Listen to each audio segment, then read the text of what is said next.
going to have to redo all of that. I'm in there right now. I'm doing it. Okay. All right. And we are back. Back live. Yes, but it's not appearing on the front page yet, right? It's not what?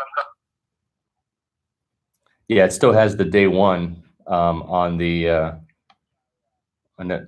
yeah. There's nothing. So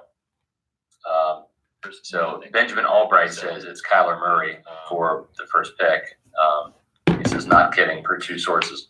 I think that's the case. I didn't believe the whole Quinnen Williams thing to begin with. I think Josh Rosen.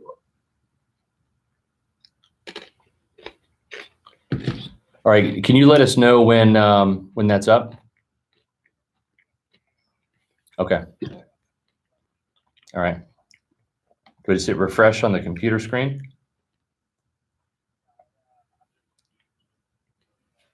Okay. All right. I'm gonna get a drink. Okay, quickly. Go pee. Yeah. Okay.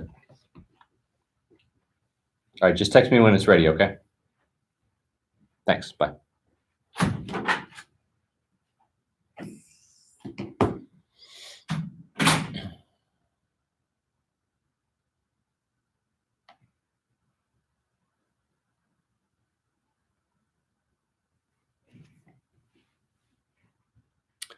Technical difficulties happen sometimes. Thankfully, it wasn't our website. It was YouTube that the issue was there. Dolphins took Christian Wilkins. I like Christian Wilkins a lot. Number 13 overall.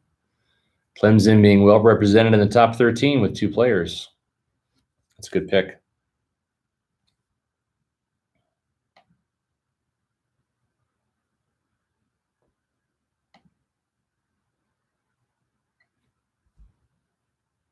Okay, and we're back live. Just double check. Okay, technical difficulties. Sorry about that. We are back. And that was a YouTube problem. It wasn't our website problem, which was good. But the live stream will continue. The live draft video cast will continue. And we're good to go. So the Dolphins just selected Christian Wilkins, one of my favorite players from Clemson, defensive tackle. I liked him a lot better than Clelin Ferrell. And a player that I would not have minded the Buccaneers taking. But certainly Devin White was their guy. If they were going to trade back at all, that would have been a player I would have wholeheartedly supported the Buccaneers selecting. So again, want to thank all of you guys out there on PeterReport.com for a really tremendous traffic evening. And we're working to get the chat session back live now. We've got the video back live, and we're working to get the chat synced up. Let's see here. And we're back.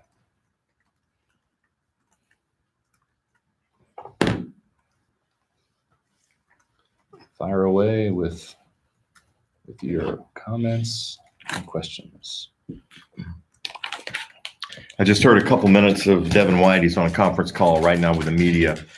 Matt and Taylor in that. We'll have reports of that, pretty soon. But they asked him, he watched growing up, and said his favorite linebacker was Patrick Willis. Growing up, watched a lot of film of him, and of course Ray Lewis as well. Those are the two that he mentioned. He said, he and Jason Light really hit it off early, and said he was a man of his word, and looks forward to playing for the organization. That's just all I heard when I ran back in there for just a minute. Yep. So thank you to the Buccaneers for supplying the Famous Amos cookies, a free plug for Famous Amos. Yeah, I have to get some of those. To the chocolate chip. I do like the chocolate chip with pecans. I don't like the chicken with pecans, but I like the cookies with pecans. I'm going to eat one on camera because I'm hungry. My blood sugar is getting low. I don't know if that's true.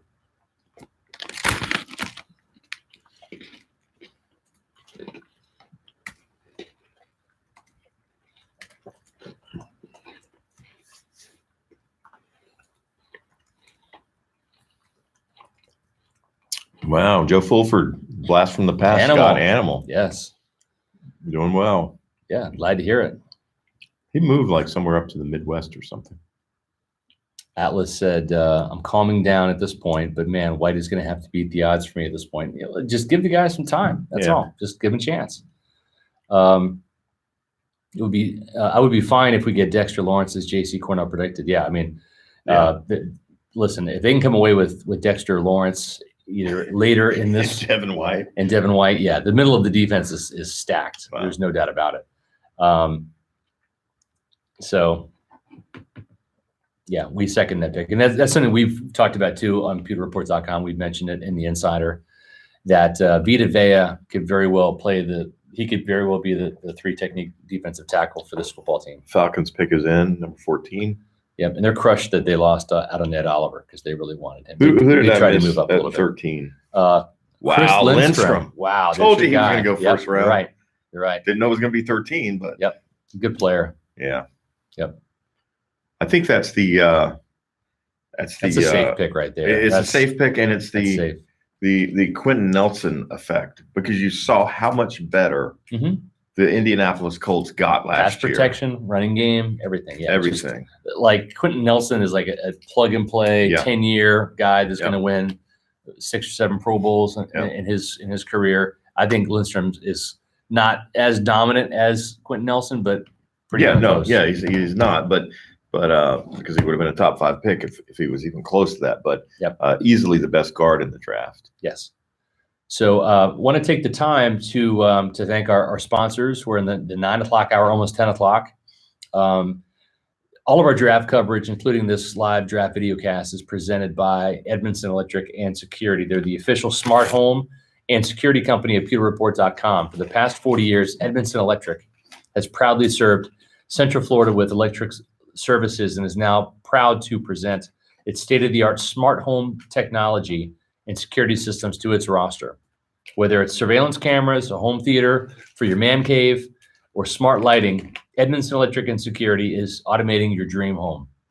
Click our banner ads on PewterReport.com, the Edmondson Electric banner ads that you see throughout the site. Don't click this one; that won't work. Yeah, that's just a banner. It's a different banner. Yeah, but click the banners to find out more about them controlling, monitoring, and securing your home.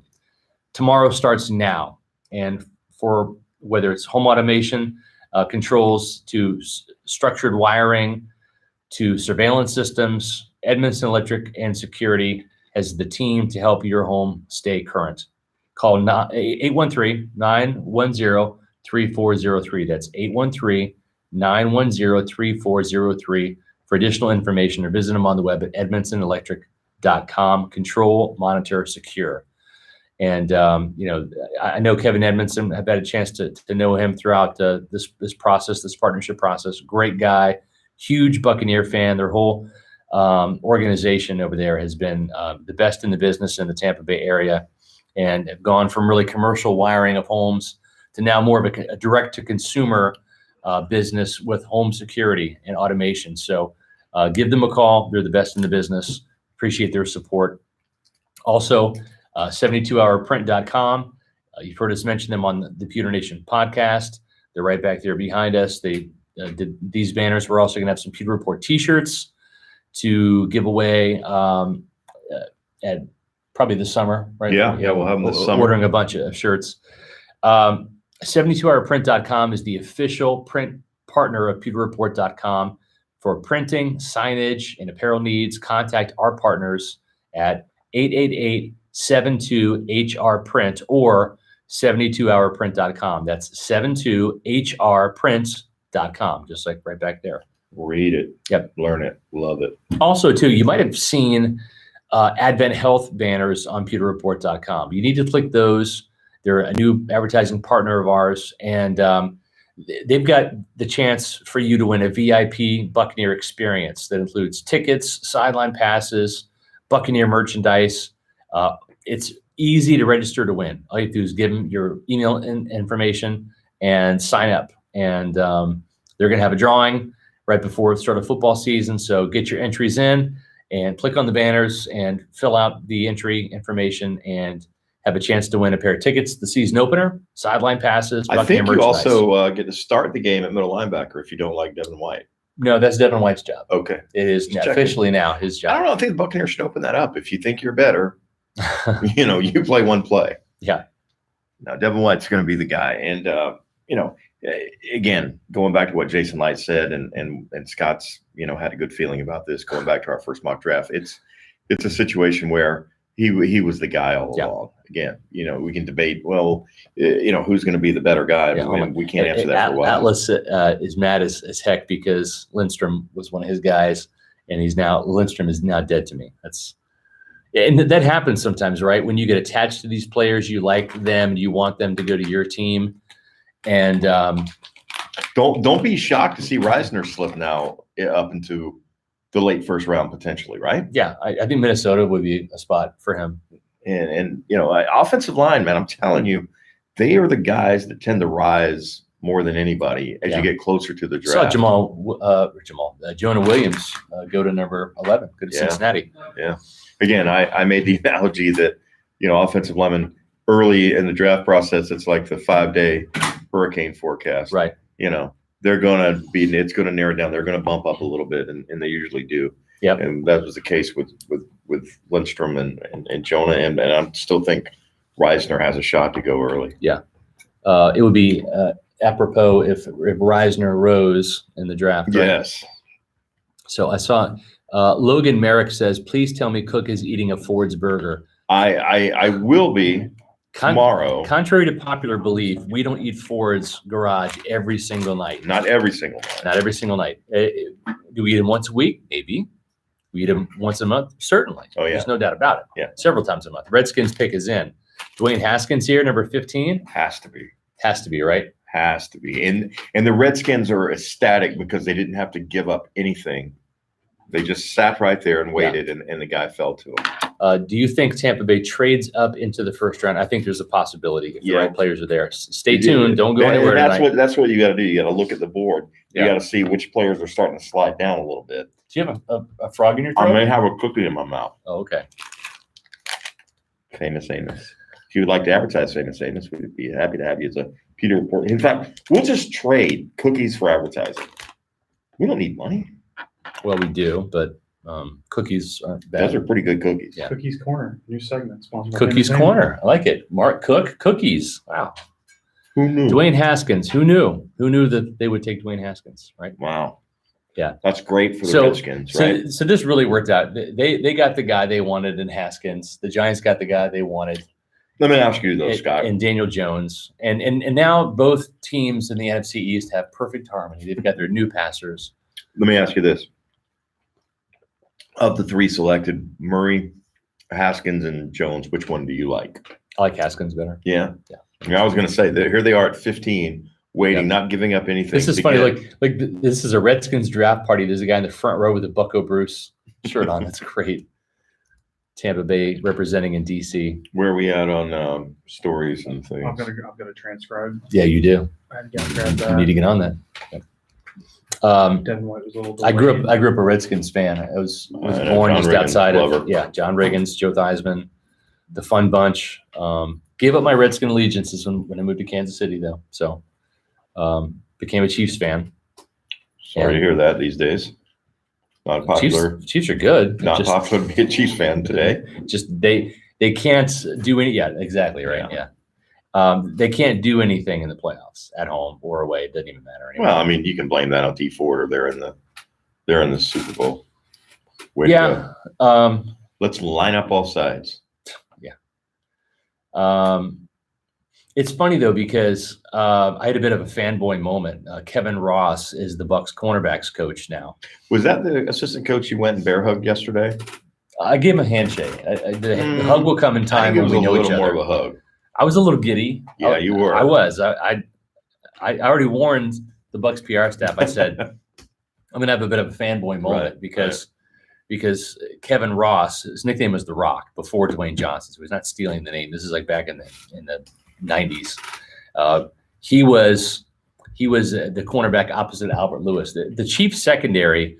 I know many people in Tampa and Florida don't even really realize this, but the Chiefs secondary had Lloyd Burris and Deron Cherry at safety. They had Albert Lewis and Kevin Ross at cornerback, and that was when you talk about 4 defensive backs all together was great secondary. tremendous. Yeah. And you know who the coaches were? Marty Schottenheimer was the head coach. Bill Cowher was the defensive coordinator. Okay. Jack Del Rio was the middle linebacker on that team.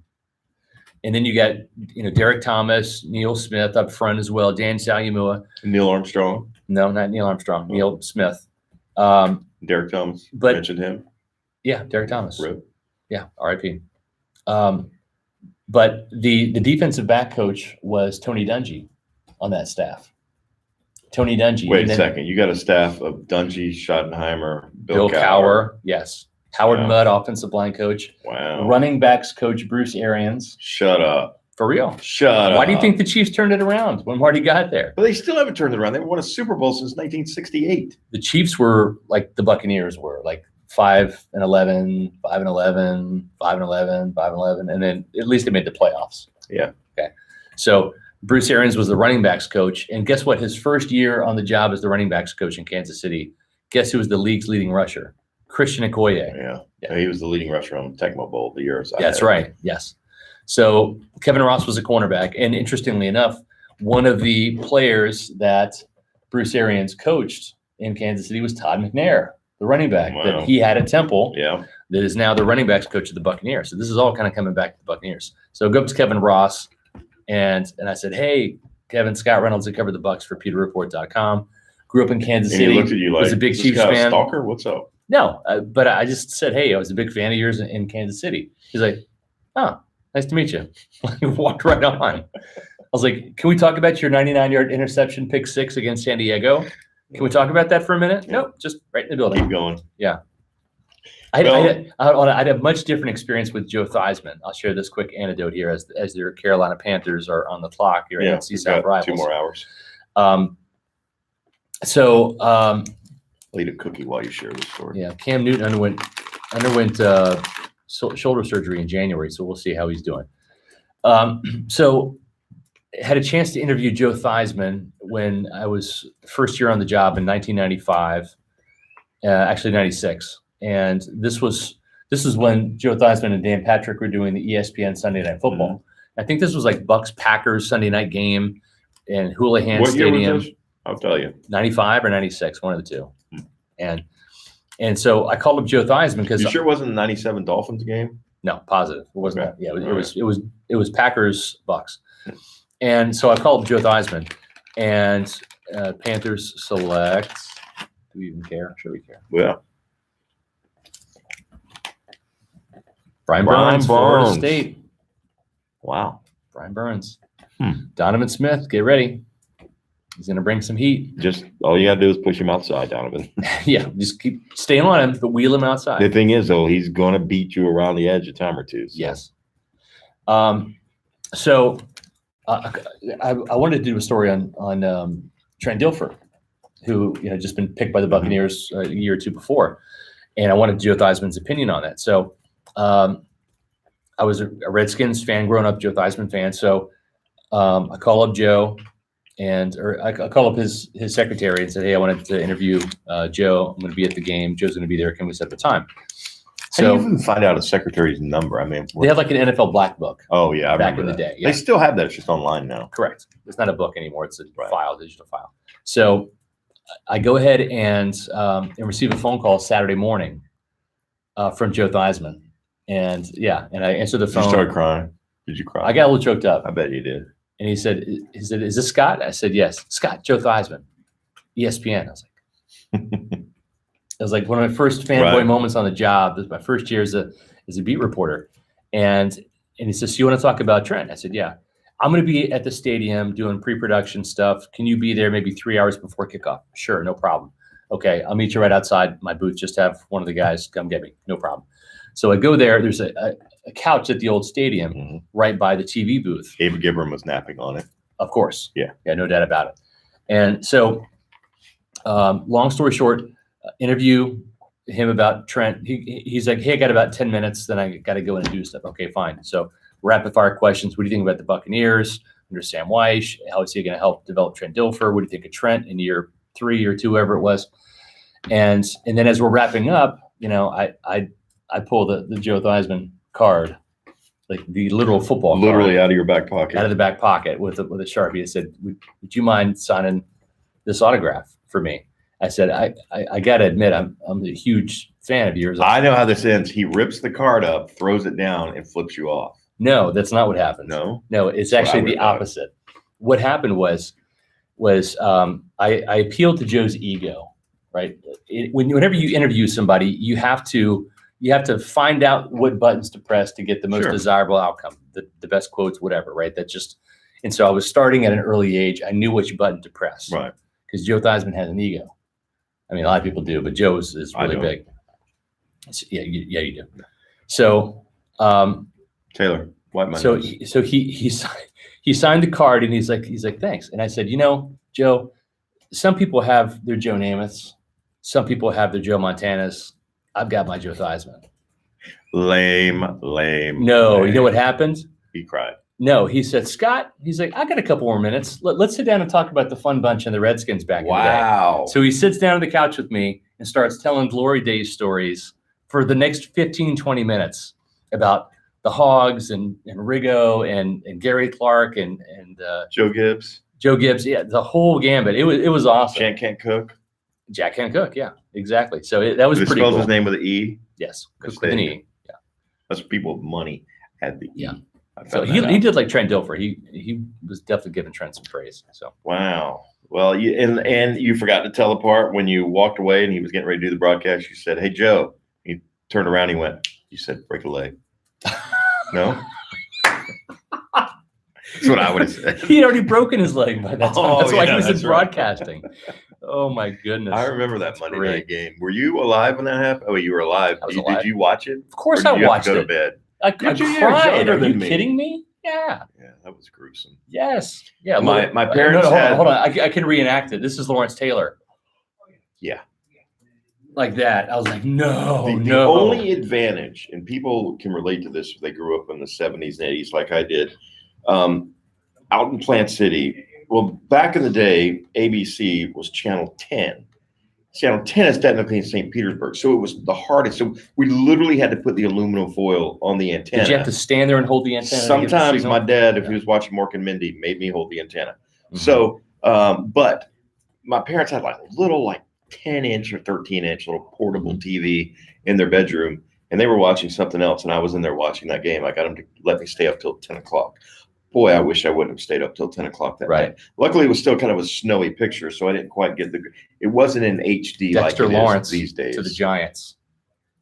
Dexter Lawrence to the Giants. That's for the Cleveland Browns pick. That's the Odell Beckham Jr. trade. Isn't that amazing that we are 17 picks into the draft and Yeah. the Cleveland Browns would have just been picking? Yeah, Who would have thunk it? I know. Not a Browns pick in the top 5. Yep. Are the Buccaneers the new Browns? Are the Bucs Trevor the used to Browns? say that a little bit. They hope so now. No. No, Are they or have they taken over the Browns as the worst, Well, no, I think they want to be the Browns now. The Browns are like one of the most talked about teams of all the talent and stuff. So yeah, they beat the Browns last year in overtime. So woo, take that, Baker So, Mayfield. so that they were like the bad Browns. Now the bad Browns are the good Browns, allegedly, supposedly. We'll see. Well, And I think the Buccaneers want to be the good Browns. technically, if you really want to, kind of connect the dots here, it's Baker Mayfield's fault the Buccaneers drafted Devin White. Yeah. Because Quan Alexander broke his knee in that game. He was injured, I didn't break it. He tore his knee. tore his ACL. Yeah. So it's technically the Browns' fault for that. So if you want to Yeah. be mad at somebody, be mad at the Browns. Yeah. Well, they also took out Jack Sitchie's knee. What the hell? It's like, What were they doing? yeah. Maybe that was part of the game plan. Like we're going to find. We can't win, but Yeah. we're going to hurt you guys. We're going to Jeff Galooly a couple of Right, Buccaneer right. linebackers' knees with a lead pipe. So, let's see. I'm going to take a break right now. Take a break. Yep. Taylor, jump on real quick and let's talk about the conference call from Devin White. Meaning you talk about the conference call from Devin White while I eat cookies. Okay, I'm fine with that.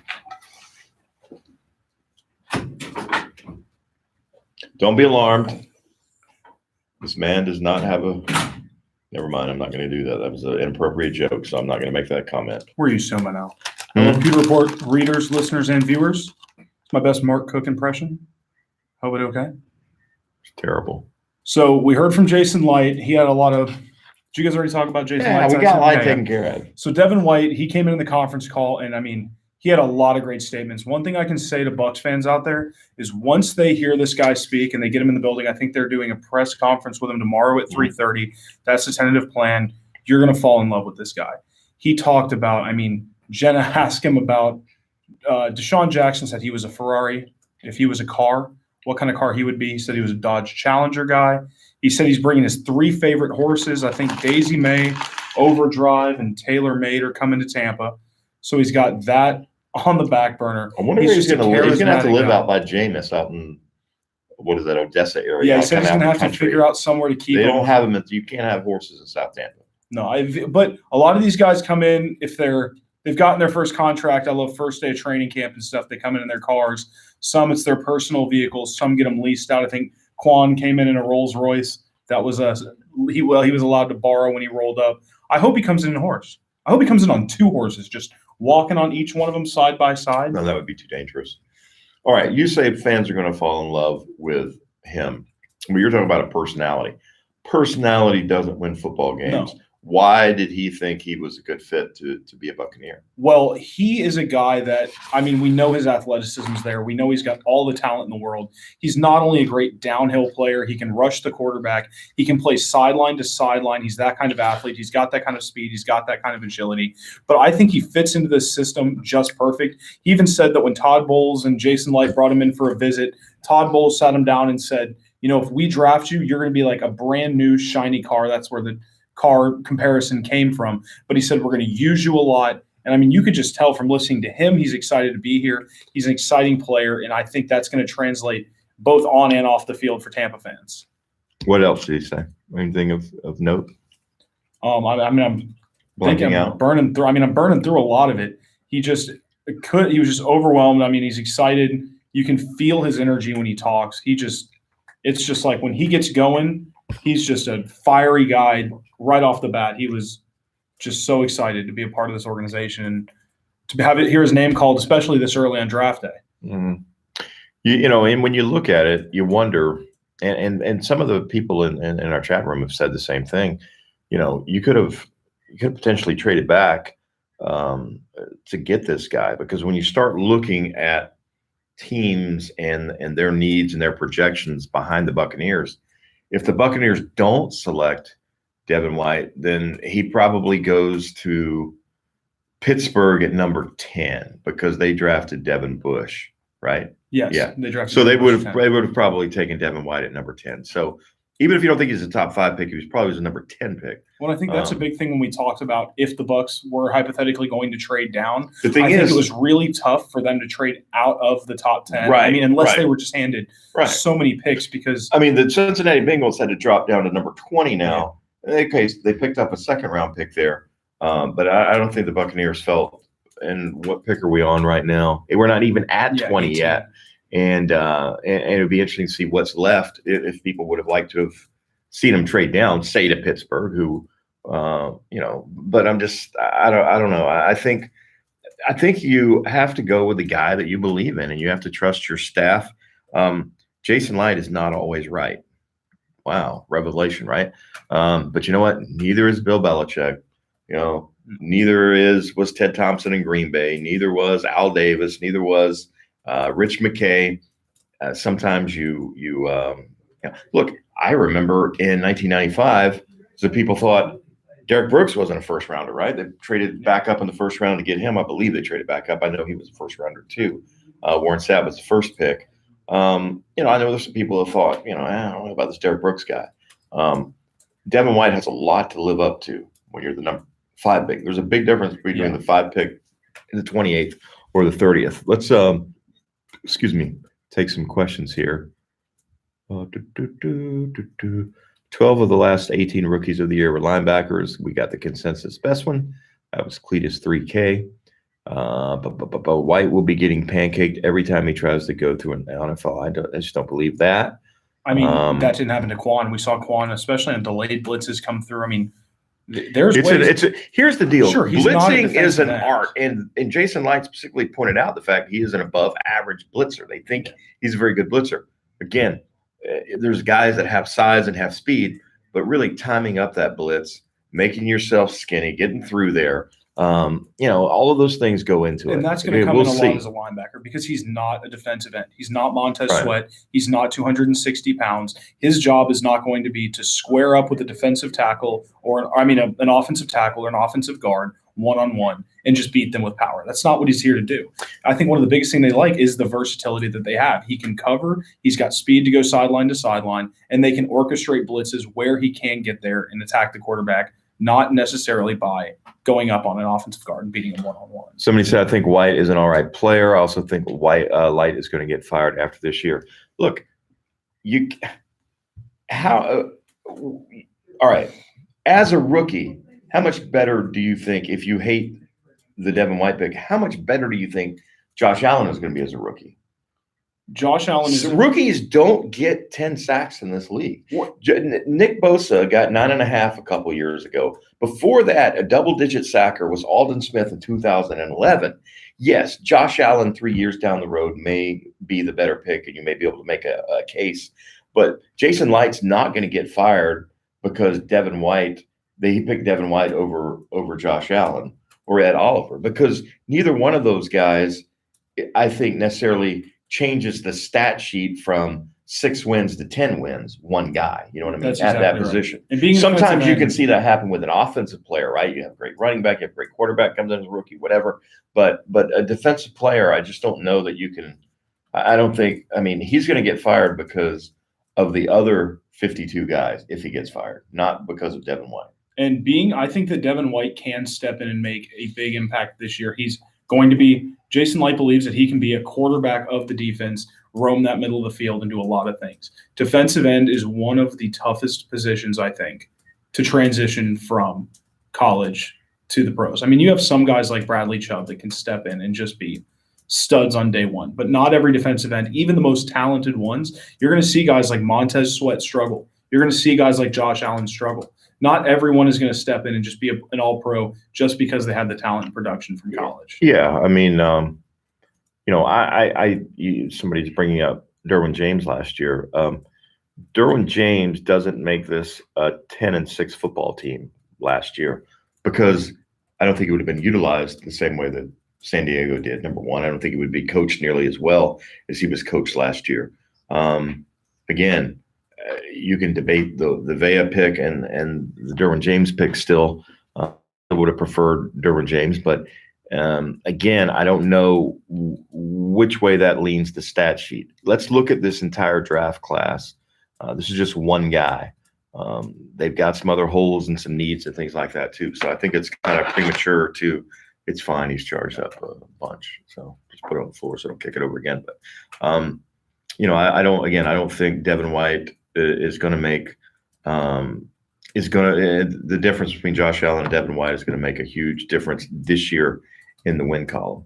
And then somebody said this is going to be the same defense as last year. It's just not true. Not it's going to be a better coach defense. If anything, that's going to be the biggest difference. Is you've got similar play. I mean, you've got pretty much a lot of the same players, but it's going to be a totally different scheme. They're just going to be used 100% different. It's like Scott said, just out of interest, it would be fun to see with the exact same rosters, the difference in Cutter's coaching staff and Arians' coaching staff, how they would do. And I know one player or one person in the comments asked, what's Deon Buchanan's role going to be going forward now with White? And I don't think it changes much. No, he's still going to be that. He's still going to be, on the field. He can play really kind of all over the field, kind of the way that Arizona used the Honey Badger to a degree, maybe not in the slot corner position, but he's 216 pounds.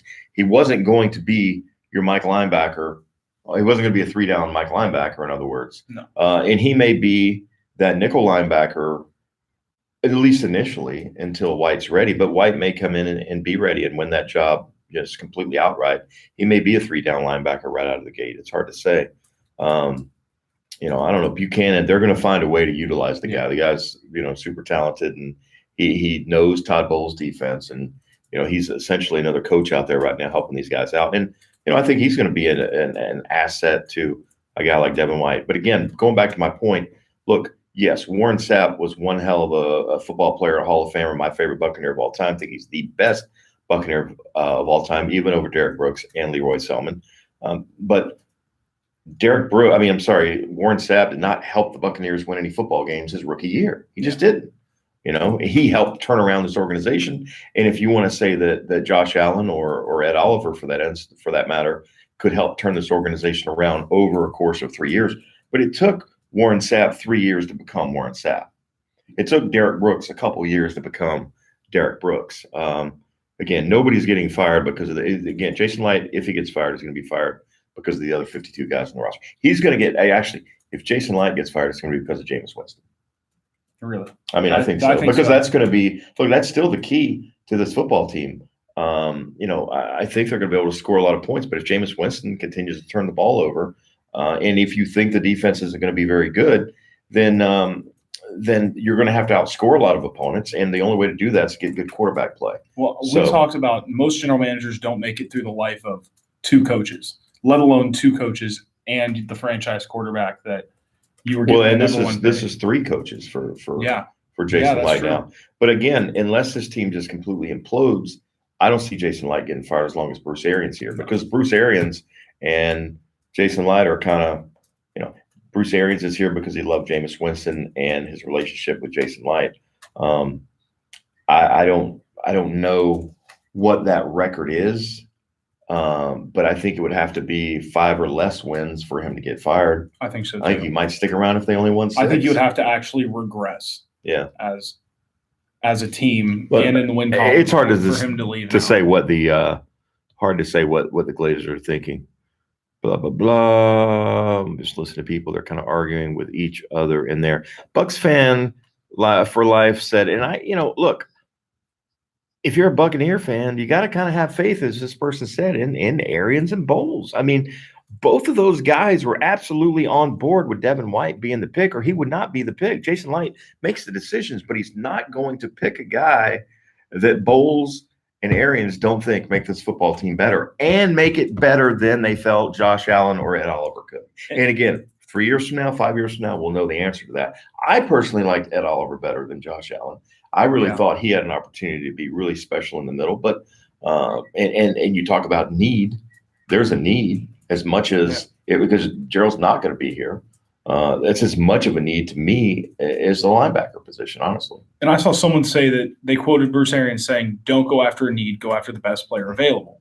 Well, Bruce said that. He said that's how you get fired. And that's exactly it. I don't think, do the Bucs have a need at inside linebacker? Yes. Do I think they went and drafted Devin White right now because they think that's their biggest need? No. I think they drafted Devin White because they believe Devin White was the best player on their board.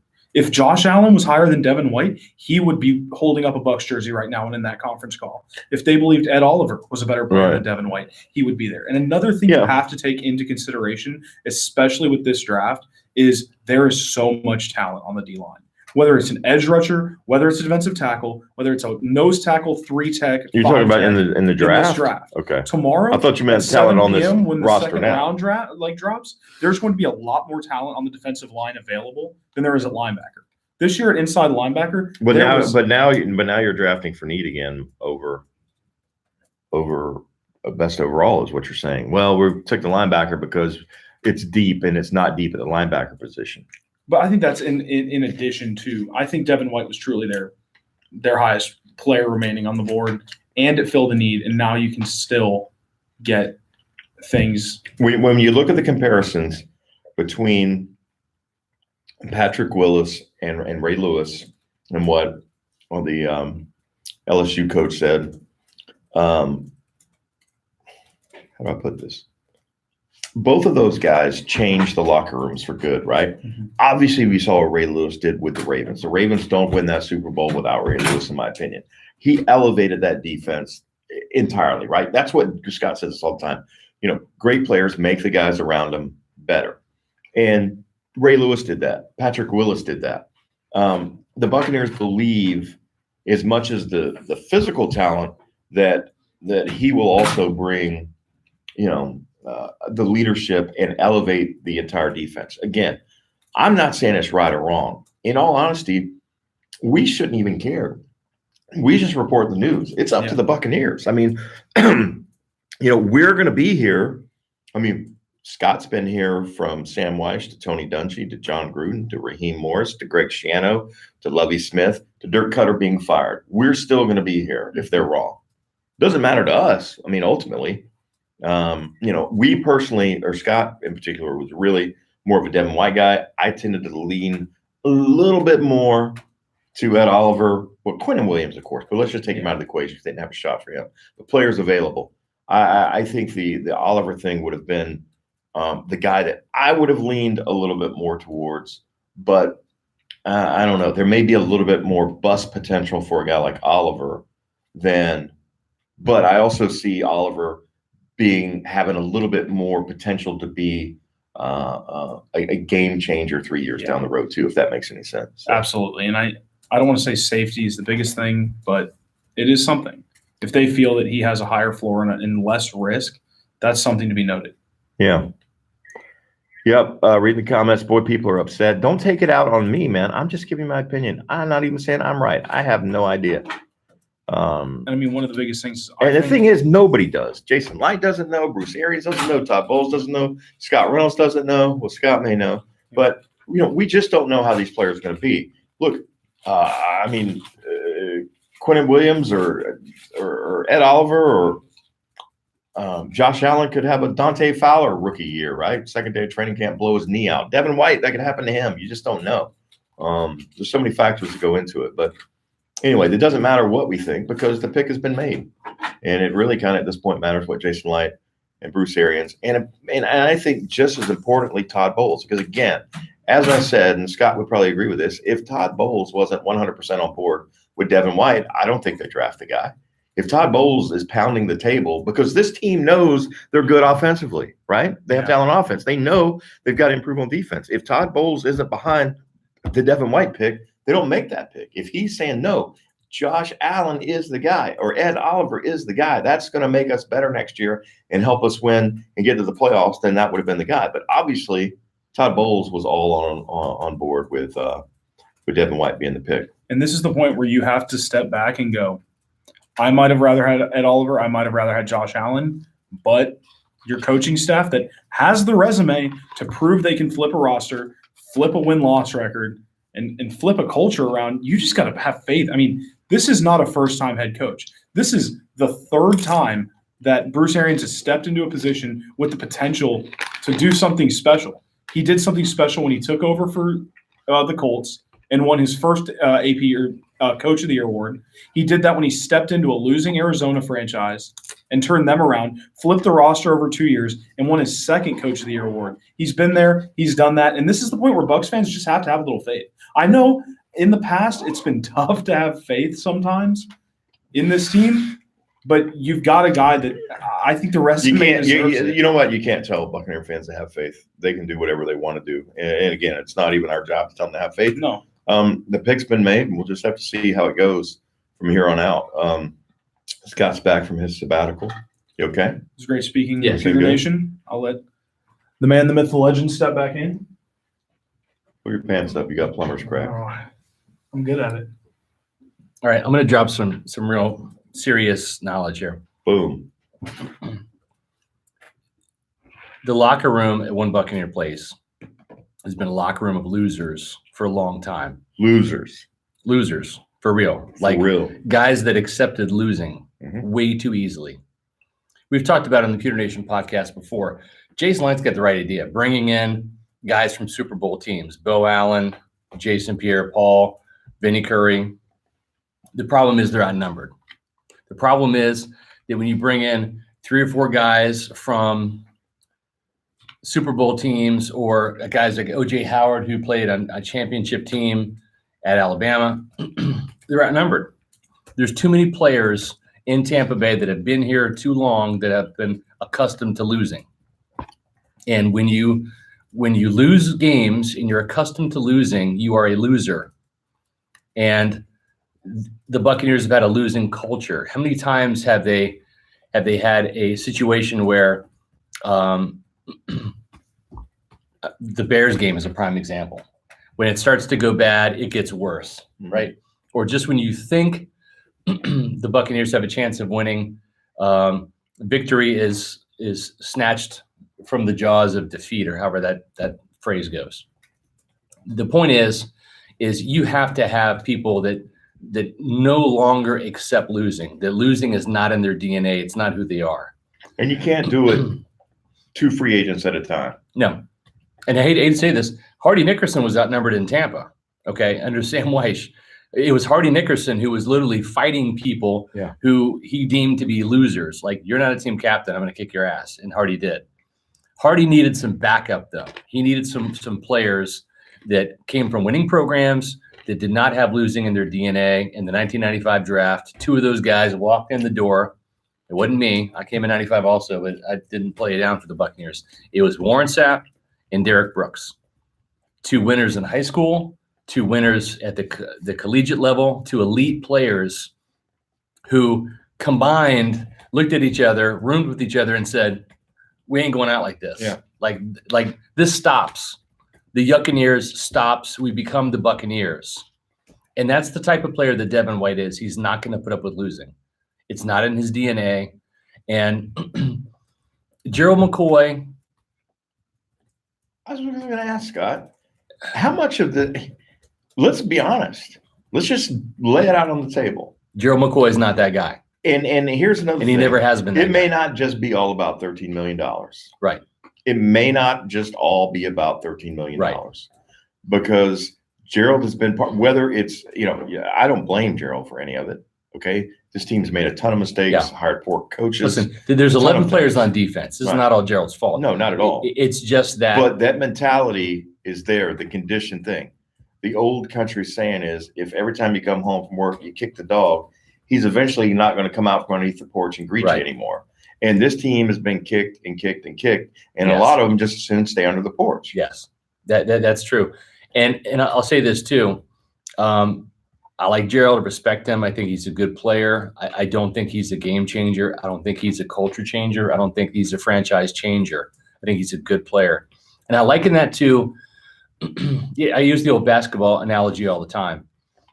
Kobe Bryant was a fantastic scorer. He was a fantastic individual basketball player.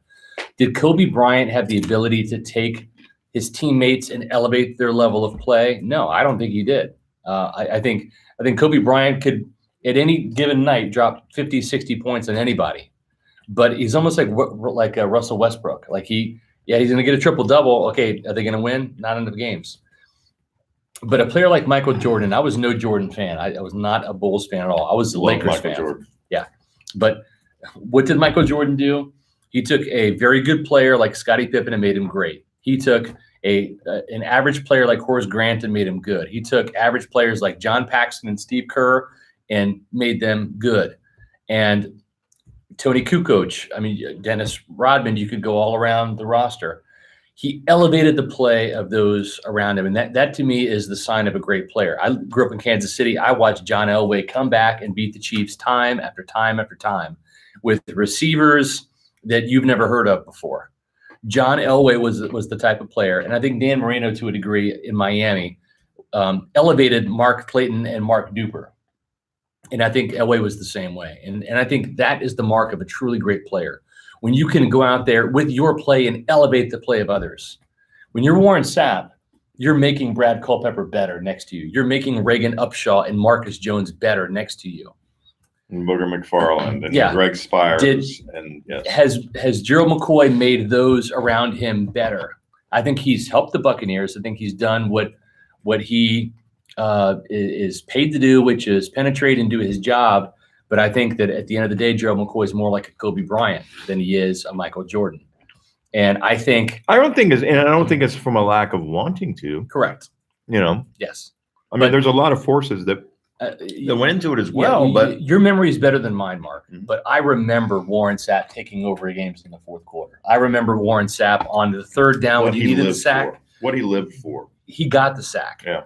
And I think that has been the valid and legitimate criticism of Gerald McCoy for quite some time is where are the game-changing plays? Where are the game-clinching, game-sealing plays in the fourth quarter? Play devil's advocate and be a little fair to Gerald McCoy. He didn't have a Simeon Rice. He didn't have a Derek Brooks behind him. He hasn't had those guys. Yeah. But at the same time, you know, he did have a Levante David. He did have a Quan Alexander. He's had a Deshaun Golson in the secondary. He's had a Rondé Barber in the secondary. I mean, he's had some decent football players around him, you know. Yep. Again, it's nothing personal against Joe Hall, but again, when you are trying to change the culture of a football team, and I think that's one of the most important reasons Bruce Arians is here. Number one, he has a resume, right? Yeah. All he has to do is pull out his hand and show his 2 Super Bowl rings. Take him in his office, show his 2 Coach of the Year awards. Right. Show the film from his first year in Arizona, where they go from 5-11 or 6-10 to a playoff team in his first year. He has a resume. Dirk Cutter didn't have a resume. Oh, I was a pretty good offense coordinator in Atlanta. That's fine. Greg Schiano, it was 68 and 67 at Rutgers. Lovie Smith resume was dusty, very dusty. What have you done for me lately? Yeah. It's really Sam White 2.0. And Raheem Morris had no resume whatsoever, besides he was a well-liked defensive backs coach. Yeah. John Gruden had that resume. Yes. Bruce Arians has that resume. Darnell Savage to Green Bay. That is a player the Buccaneers were targeting on day 2. Safety Darnell Savage. Very, very fast guy. 4.3 speed in the 40-yard dash. And that's one thing the Buccaneers you're going to see continue in day 2 and day 3 is getting more speed on defense. It started today with Devin White and his 4.42 speed. They want some more speed in the secondary and in the front 7. So Darnell Savage goes, and that was the Bucs' best bet on for the first part of the safety. I missed class. who Tennessee took Jeffrey Simmons. What? Yep, Tennessee took Jeffrey Simmons. God, you talk with your job on the line. If you're John Robinson, yeah, we're gonna spend our number 1 pick this year on a player that won't play next year. Pick right before the Packers are picking out 21. Because they got the picks from the Steelers. Yeah. No, I just got busted at what I'm doing over here on the side. Yeah, we know you're eating chips and salsa. I'm hungry. Yeah, who did the Broncos take? I was walking in. Noah Fant, that's right, the tight end. Oh, Noah okay. Fant. Good Lord. Yeah. So many needs on that football team. They take the third or second best, whatever you want to say, second best tight end. Yeah. Who's know OJ Howard? So if White supplants Buchanan and he is supposed to be a good safety, we shouldn't need a safety. Yeah, that's true. I mean, maybe Deion Buchanan ends up as a safety, strong safety, which is where he played at Washington State in college. So made him a first-round pick. They need help at the safety position. I like Darnell Savage a lot. We had him in the 4th mock draft going to the Bucs in the 2nd round. So now there's still a couple safeties that Tampa Bay can target on day 2. Nasir Adderley from Delaware, keep an eye on him because his position coach last year was the Bucs' new safety coach, Nick Rapone. So if there's anybody that knows Nasir Adderley, it's the safety coach from last year. I got to be looking cornerback before I'm looking safety, Scott.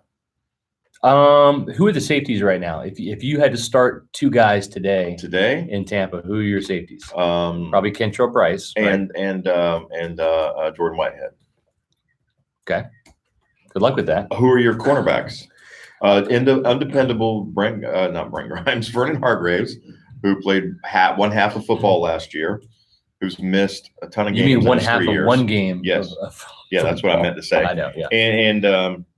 And Carlton Davis, who didn't have a single interception and the less Eagles than 10 are pass traded up. breakups. The Eagles traded up with the Ravens. Eagles are on the clock. No, I hear what you're saying. I think you can get by with average safeties more so than you can average cornerbacks, I think. Particularly if you're going to be playing a lot of man, you're going to be playing against the Drew Breeses and Matt Ryans, who you can expect Dirk Cutter to throw 78 times against the secondary next year. You know who's added some speed to their defense? Green Bay Packers. Rashawn Gary, and then coming back and getting Darnell Savage. God, Gary is one of my least favorite number 1 first-round draft picks. Agreed. Just the production wasn't there. Now you've got the potential shoulder issues. You got to wonder if he loves football too. Yeah. What did he do? He started his own agency. And he's representing himself. So, like, are you Are you focused on the game or are you focused on the money? Are you focused on the contract? Are you focused on finding a position and being a great player? Do you there? pay yourself 10% if you're your own agent? How does that I think work? it's 3%. Is it only 3%? But yeah, you get all the money if you're your own agent. You know, Colonel Tom Parker took 50% of Elvis. 50%. Wow. What an idiot. Is Elvis doing drugs or something? No, I was never Golly. doing drugs. All right, let's we're ready to answer some questions here. Thornhill, yeah. They're I not agree. even asking questions. They're just throwing daggers at Jason Light. Literally. It's And been, probably and us then too. yelling at each other in Yeah. there. I'm told Josh Rosen got traded. Is that true? I haven't heard it yet. And when you think about it, who would he get traded to? The Dolphins, right? I mean, that's to me the most quarterback needy team Yeah, right 'cause- now. Because 3 teams have drafted quarterbacks. I've already forgot, what did the Dolphins do with their pick? The Dolphins got Mika Fitzpatrick last It year. was last year. Yeah, no, they got Christian Wilkins. Good player. Clemson Yeah. defensive tackle. I like him Yeah. a lot. I liked all. I liked I all was the Clemson actually- defensive linemen that are coming out in this Yeah, draft. I was actually afraid that Atlanta was going to get Christian Wilkins. That was my concern because I think he's a damn good player. Best defensive ends available right now.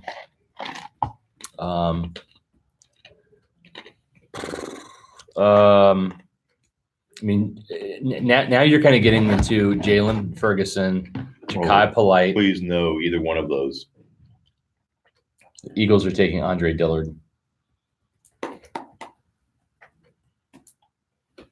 I'm going to tell you who some of the top edge rushers are on the boards right now. Man, Brian Burns went early to me. That's just, I mean, it's not surprising because, again, edge rushers are important. Everybody wants one. Apparently not the Buccaneers, but Come on now. I'm just saying, according to everybody else. Well, yeah, according to the fans out there, yeah, Right. they wanted Allen for sure. Did Bruce Arians talk yesterday about pressure up the middle being Yes, important? yes, What does White do well? blitz up the middle. Yeah. Did you know who asked that question at the press conference? I don't remember. I did. I did. You asked it? I asked it. Yeah. Oh, yesterday. Yeah. I was like, you weren't in there today. No, I'm saying at Yeah. at his presser outside. Yeah, that's true. Yeah, I asked that question for a Remember, you reason. remember what I asked Bruce yesterday? No. I was like, cool hat. He's like, yeah, thanks. Wasn't even a question. Was that? I was gonna say, is that a statement or a question? Either one. Okay. I No, guess I you could say I- cool hat or Yeah. cool hat. Yeah, is that hat cool on your head, Right. Bruce? All right. So Montez Sweat's still available, right? Montez Sweat has not been drafted yet. And his bad ticker. Well, does he have a bad ticker or not? We'll see. Oh, he has a bad ticker. Now, is it going to kill him during his football career? Yeah. That's the question. Yeah. There's a defect.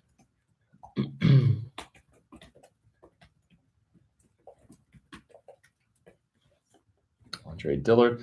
Okay, so Montez Sweat is probably the headliner. Jalen Ferguson, Ja'Kai Polite, O'Shane Zimenez from Old Dominion. Yeah, look, Chase Chase you brought up Winovich. Chase Winovich earlier. That's the guy if the Buccaneers stand pat in the second round and don't move up to try and get anybody. Mhm. That's a legitimate Yes. guy right there for this He team. And plays- as we brought up, he's Yeah. a Carl Nassib, not just because he's a white guy, let's be honest. Right. But he's that work pill, bring his Just work Mr. pill. Hustle. Yeah. Big you know. time. Yeah. And he actually had more production than Rashawn Gary Oh yeah. on that defensive line. Yeah. No doubt about it. He didn't have the athleticism probably, but he had more Well, production. He's not bad. A guy who loves football. I mean, Yes. that's a guy. He plays with his hair on fire, his long hair on fire. Yes, and sometimes he dyes it pink. Does he? Yeah, he did that a couple years ago. Okay. I think when I saw him at the Outback Yeah. Bowl a couple years ago. 6'3", 256, 4.59, and he's got some wheels. You're looking at a Josh Allen type speed right there off the edge. Not the biggest guy, 6'3", 256. I mean, comparable in size to Josh Allen. I think his arms are a bit shorter. But pretty good measurables on the guy. When you look at the production, you nailed it. I mean, he was more productive than Rashawn Gary. 77 tackles, 18 tackles for loss, and 8 sacks in 2017. And then last year, he was third-team All-American. He had 17 tackles for loss, 69 stops, and then 5 sacks. Yeah, So he was more productive in his college career than and the Gary. thing too is in Michigan, they had Devin Bush, they had Mm-hmm. Rashawn Gary, they had Chase Winovich. So you have 3 guys that really are top 50 players Right. in terms of that, and we'll see where Winovich goes. Might They be still top gave up 40 800 players. points to Ohio State in that last game. Yeah, it was pretty bad. Boy, that was bad. Nobody saw that coming. Mm. But the thing is, though, is Winovich, good player. Yeah. Scott, if a decent cornerback falls to us in the second, do we go cornerback or O-line? It really depends, I think, on the players that are there. Kent Grand says Tillery could rescue this draft. I don't think they like Tillery. I'm telling you right now. I'm not a huge fan. I'm not a fan of Tillery either.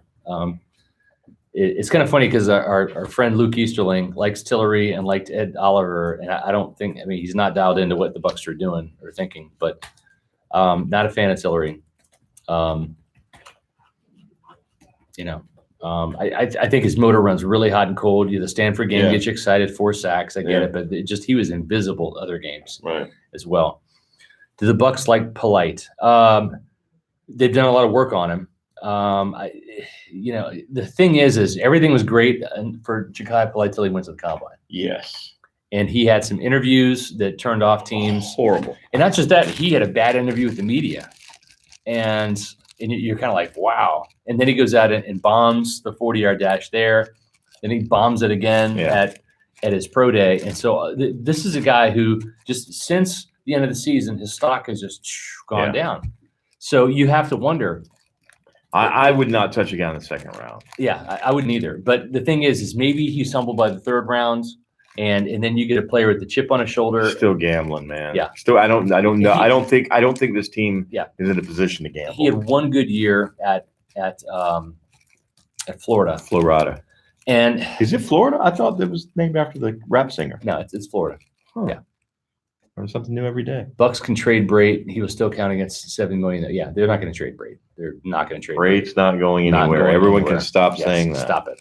Braid will be a Buccaneer this year. Watch him cut Braid and keep Gerald. Just kidding. People are saying need to draft a running back. Not tomorrow. I don't think. Maybe on Saturday. Now, the interesting thing is Devin White. Is he going to keep the number 40? I texted Mike Allstott. He did not reply to me. I don't know if he didn't like the question, but I said, would you mind giving up 40 for Devin White? It's not retired, but trust me, the Buccaneers have not dished that number out to anybody. Right. Do I think the Bucs take Zach Allen in the second? Yes, that could be a guy. Now, the interesting thing is Zach Allen's not really like an outside linebacker edge rusher, but what he would play is the 5 technique defensive end position that Will Golston right now is your starter. I like Winovich better than Zach Allen. Winovich is going to bring some heat. They're 2 different positions. One's outside linebacker and one's defensive end. True end, yeah. And right now you've got Will Golston, and he is a one-dimensional run-stuffing type player. And with Zach Allen, you're going to get more athleticism, more juice, and better pass rush. So, would the Buccaneers have been better off keeping? Who was Golson's buddy that was drafted the same year? Akeem Spence? Yeah, Akeem Spence. Yeah, maybe. I think it's 1A, 1B there. Can Juwan Taylor play guard? I don't know. He's still on the board? Is he? I haven't been paying attention to I'm kind of going in and out. Maybe if we had some interns in the room, they could find out for us. Our interns are working. They kind of are working. Yeah. I don't know. They're just banging on things. I'm finishing this up. Is Juwan Taylor still on the board?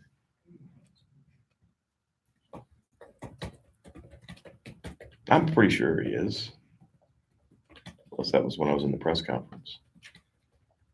Titus Howard in the first round Holy to crap. the Texans. Wow. Over Reisner. Whoa. These people Whoa. are maniacs. Whoa. There's no way this guy's ready to start this year. No way he's ready to start. He is a project player. Golly. He's got the tools, but man, he's a project. Yeah.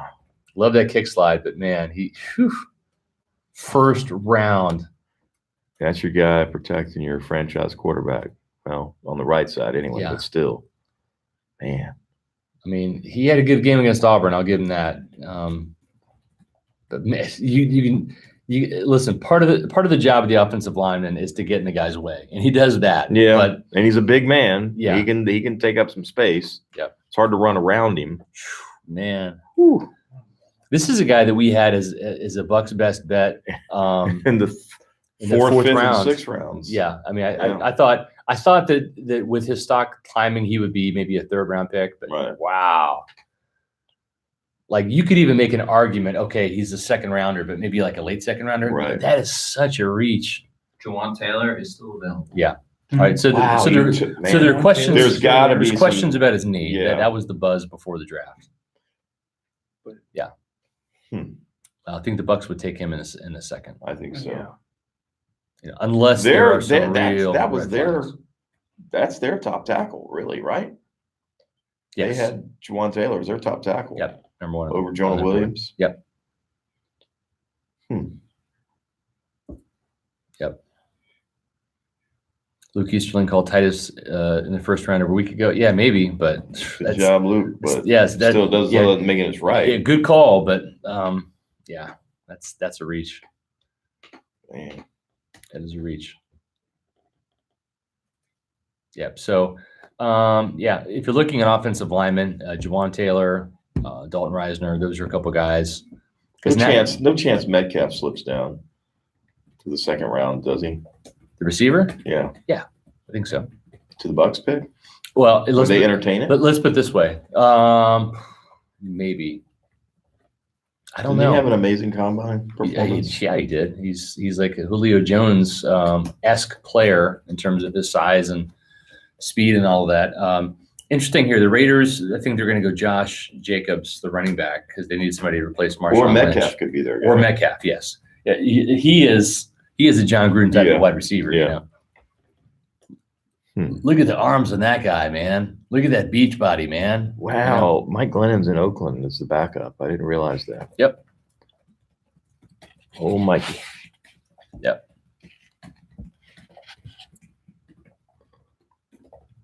Raiders will take Holyfield at 24. Yes, I could see that. They take Yeah. the fourth best running back still available. Gosh, I think Holyfield is a day 3 guy. I would love for the Bucks to get him only because we would get to see his dad Evander around here. That would be cool. Yeah, agreed. There's my selfish pick of the draft.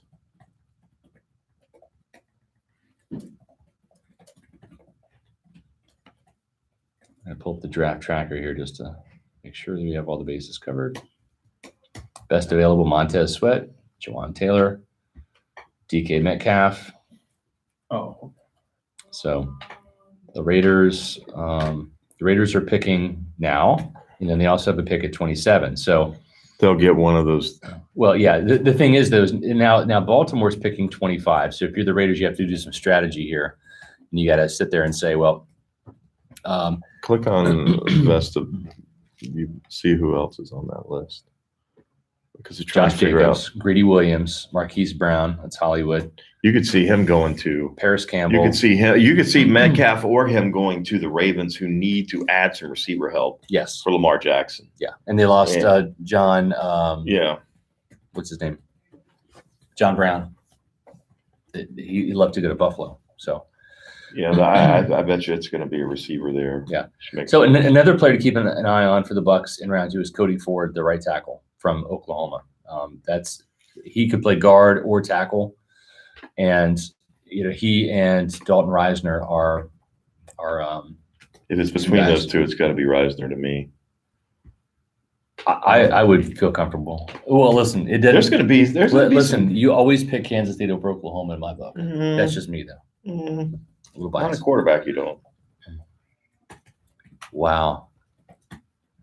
Hate to keep beating the Ed Oliver horse, but I keep thinking the reason the Raiders Bucks passed on him is Oliver's comments about selling horse sperm. Okay. Like Devin White, Ed Oliver also a horse rider. Mike Johnson says horse sperm. That's something I never dreamt I'd type tonight. Yeah.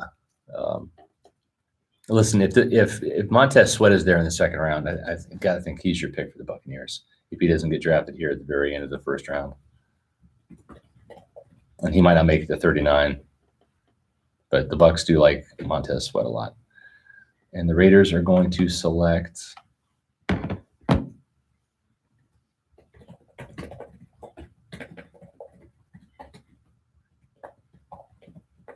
Got to be Metcalf.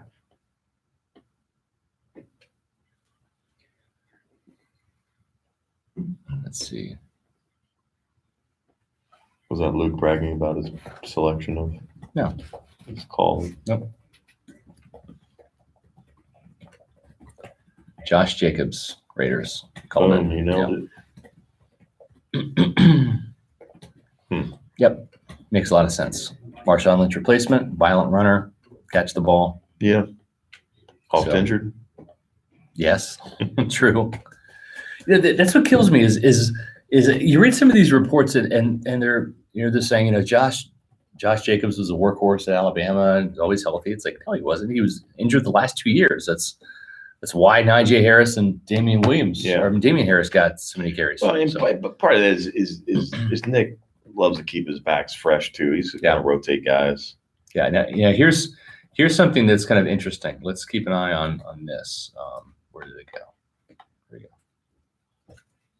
I got Devin White in drafts. Okay, you want to take a look at that, Mark? Yeah, I'll go Yeah, I've got back. What position has not been picked yet? There's been 2 that I can see.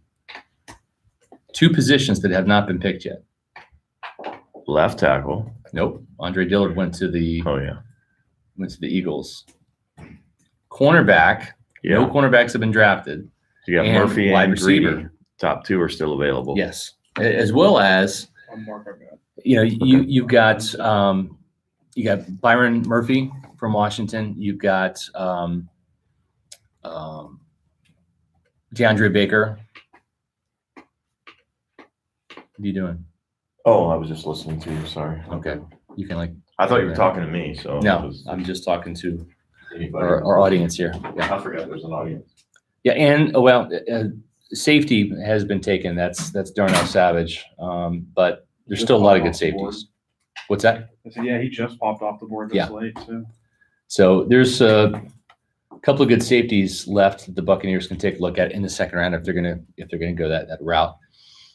Jonathan Abram from Mississippi State is one this year. Adderley from Delaware is another. I know that this team likes Taylor Rapp a lot from Washington, but man, that 4.7 something time in the 40-yard dash scares the hell out of me. And if you're trying to add speed to your defense, I know he's an instinctive player, he's a hard-nosed player, he's a productive player, but man, you do not listen. I don't think MJ Stewart's fast enough. You don't want to get slower in the secondary. So, let's see.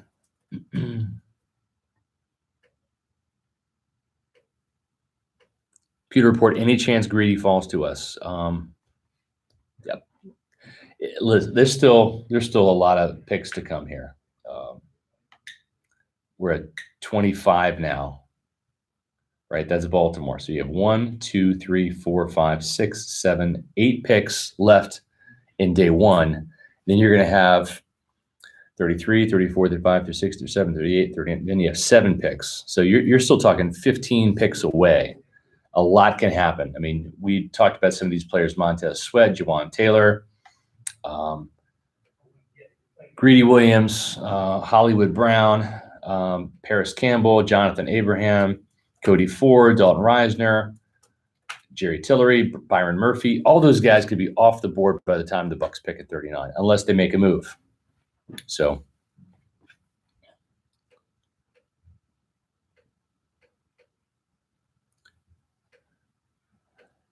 Matthew Kaysen says Greedy sucks.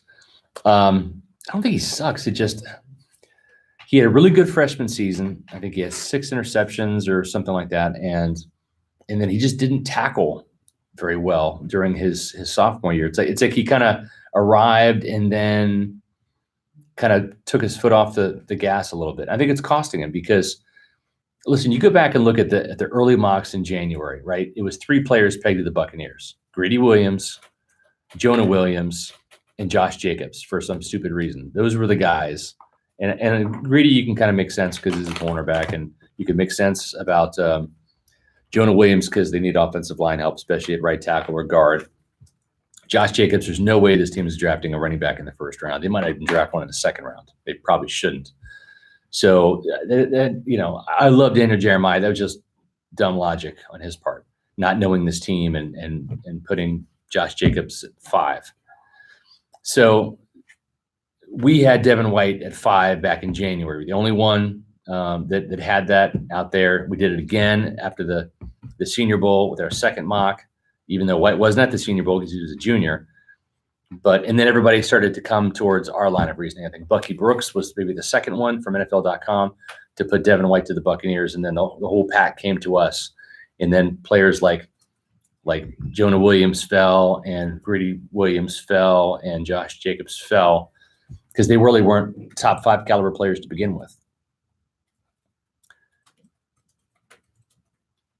Yeah, Jacobs' projection in the Bucs was nuts. Agreed. He's not that good of a player. Number one, he's not a top 5, top 10 talent. Number two, we're not going to draft a running back in the top 5. No way.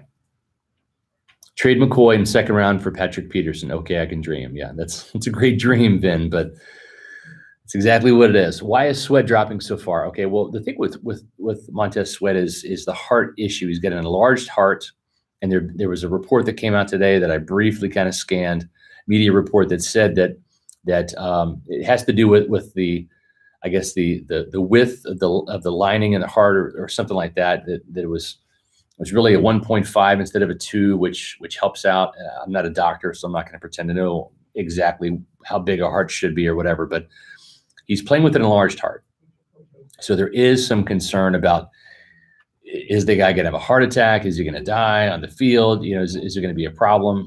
Gaines Adams had an enlarged heart that went undiscovered and ultimately died of a heart attack at a very young age after he got traded to Chicago. So that's the concern with him, and I think that's why he's falling. Some teams have already taken him off their boards. The interesting thing is, as the Tampa Bay Times reported, I think it was Rick Stroud who said that the Buccaneers' strength and conditioning coach now came from Mississippi State. So he got to coach Jeffrey Simmons, Montez Sweat, all those Bulldog players. And so the strength coach is not just responsible for making sure the players are well conditioned and strong, and develop physically, but also to make sure that they're safe. And I think that's, if the Buccaneers have any good intel, it's going to be from that guy, from their strength coach. And so I really believe that they're either going to get the thumbs up that, hey, Montez Sweat, we think he's okay, or not. So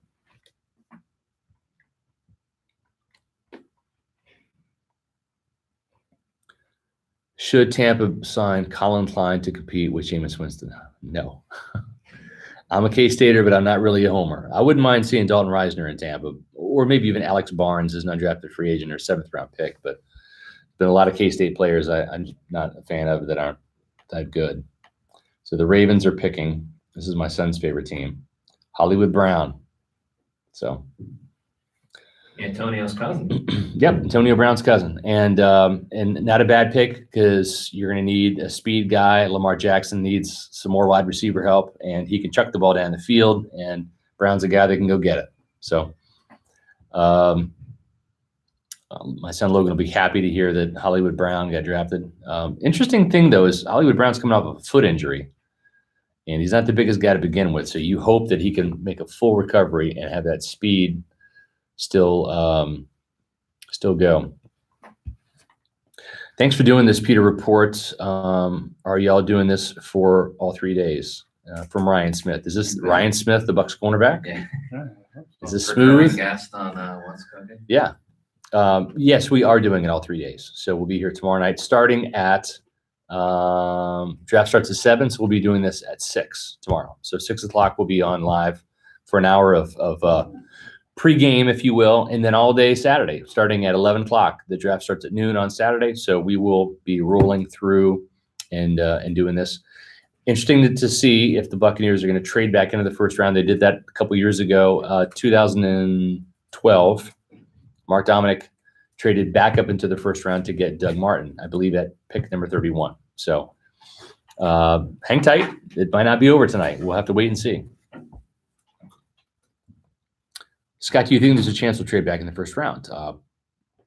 Possibly. We'll see.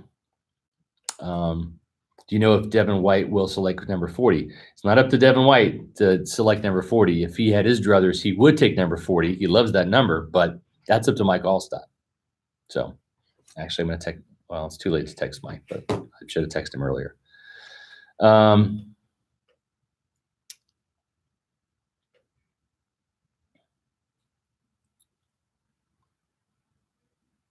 Matthew Kaysen, hey PR, you guys are amazing. Hit refresh on Pewter Report about 100 times a day. Thank you. I appreciate it. Thank you and thanks to all of you out there in Pewter Nation who support us with the Pewter Nation podcast, who have read the draft previews and Buck's Best Bets stories, the mock drafts. We've had a tremendous spring in terms of web traffic. Started in January with the hiring of Bruce Arians. You guys have stayed on the ride the whole way. Can't thank you enough. Without you, this doesn't happen. Without you, I'm not covering the Buccaneers, neither is Mark, and neither is Matt and Taylor. And so from the bottom of my heart, greatly appreciate it, because the volume of Buccaneer fans like yourself that take the time to visit our stories, or I should say visit the site, read the stories, follow us on Twitter, Facebook, Instagram, listen to the podcast, download those, tune into this Draftcast tonight, which is sponsored by Edmondson Electric and Security and 72hourprint.com. It's all because of you, and you're the reason why we do what we do, because you're very passionate, loyal PewterReport.com readers and Bucks fans. And we love that. And we're growing each and every year, despite the team not having success in the field. And it's all because of you. So I can't thank you enough. We're excited about a lot of cool things we have coming up this year that we'll tell you about in the future, but hang in there. Pewter Report's #1 Bucks news out there. Greatly appreciate it. Pewter Report is the best Bucks coverage, period. Greatly appreciate it. Not just me, but Allison, Cliff, Mary, our photographers, Matt and Taylor, Mark, myself, Trevor, greatly appreciate you guys. We love you guys big time. So thank you. And this is fun, right? I mean, we get to talk Bucks football for 4 hours now, I guess. Is that right? Yeah, close to 4 hours. We got on at 7. So yeah. Got to give PR credit. You were on Kareem Hunt very early. Yeah, we were. Wish the Bucks would have got him. Wish that he would have not had those altercations that got him kicked out of Kansas City. It was a fun back to watch. Now we'll see what he can do with Cleveland. Boy, the rich get richer, right? With the Cleveland Browns, they draft Nick Chubb, and they get Kareem Hunt. That's crazy. SR, rank the PR staff. Oh, that's a tough one. Oh, man. It's going to be tough when he puts me above himself. Yeah. Rank the PR staff. Well, this draft isn't over. Maybe I'll save the rankings for day 3. We'll see how everybody performs. I gotta say right now, is Mark in the room? He's not, right? So myself, because I gotta captain this ship, and I'm the one who sticks my neck out there with the Bucks Best Bets in the mock draft, and so I'm 1 for 1 right now. So I'm gonna say me #1, and then I would say, golly. I'm gonna go with Taylor and Matt being like 2A and 2B. And here's the thing. Matt does a tremendous job for us on social media, and they both knocked it out of the park when it came to their draft previews. Like, thrilled. I went in, proofread them, a lot of good content, right on the money with their analysis, well-researched, everything. I think the reason why Taylor gets a slight edge tonight is because he took the lead in assembling the banner that you see behind us, the 7 repeat banner. All right, if that's what it's coming down to, that's fair. Yeah, because I'm not handy at all. Exactly, it's that close. It's that close. I do edit the podcast, which I think I was getting ready to say though, but really, when I think about it, I almost have to kind of flip it and go 2A, because not only do I show up and talk, and Mark shows up and talk, and Taylor shows up and talk when he remembers to grab the mic. But Matt is the guy who shows up and talks on the podcast, and then he also puts it together. So it's pretty much saying like, which is your favorite kid? Exactly. Yeah, exactly. So There's no We love them all answer. in different ways. exactly. So I think we're right there on that level. Okay. And because Mark's not in the room, he's easily #3. So he's #3. We just went from day 3 picks to late day 1 picks. That's right. I know. You're moving up. Did Flynn retire after leaving PR? No, Jim Flynn did not retire. He he did not make enough money to retire. That's why I haven't retired yet. I haven't made enough money. This is year 24 for me. And I'm going to let you in a little secret. My grandfather Claude Robertson Smith, may he rest in peace, my beloved grandfather, loved him, looked up to him, my idol, really. He started working in Washington, D.C. for a company called W.T. Gallia Brothers Lumber Company. And he started in high school unloading lumber off of trains. And he worked in the lumber yard. And the long story short, he went from that to foreman of the yard to an entry-level sales position because he had a great personality and he knew the product very well, all the way to a sales manager position. Then he got drafted in World War II, okay? And my grandfather did such a great job that Mr. Gallier, the owner of the lumber company, said, Claude, you survive. You come back here and the job is yours. We're going to hold your position for you. So don't you worry about it. Just make it out alive. Come back. Job is yours. Grandfather comes back, continues doing sales, moves up to vice president of sales, and then actually landed the White House contract when Dwight Eisenhower, David was his son. When Dwight Eisenhower was elected president, back then there was no aluminum, so they couldn't do aluminum bleachers for the inaugurations. What did they have to do for the grandstands, for the inauguration parade? They had to build the grandstands out of lumber. So my grandfather got the White House contract, and W.T. Gallia Brothers Lumber Company built the grandstands out of the lumber. And that got him a vice president job in the company. Then he becomes president of the company, then chairman of the board, and then retires after 50 years working for one company his whole life, chairman of the board emeritus. So I am 24 years into this at PewterReport.com, the only job I've ever had since I graduated in 1995, walked in the door with Warren Sapp and Derek Brooks here at One Buck Place. I'm not even halfway there yet. Next year, I'll be halfway there. So I'm not going anywhere. I love what I do. I'm glad you guys enjoy it. And I think we're getting better at it. Our web traffic continues to grow thanks to you. So yeah, I just want to share that story because my grandfather is a huge influence on me, and I'm trying to catch him, and I got 26 more years to go. So hopefully you and I can continue to do this for quite a while, and I'll be gray, and I don't think I'm gonna go bald, but I'll be gray, and hopefully the Buccaneers will win a Super Bowl before I go gray. Another Super Bowl. Redskins are gonna take Montez Sweat, so there you go. So his fall is gone, and the heart issue is not that big of a deal. So Montez Sweat goes to the Redskins. Good pick for them.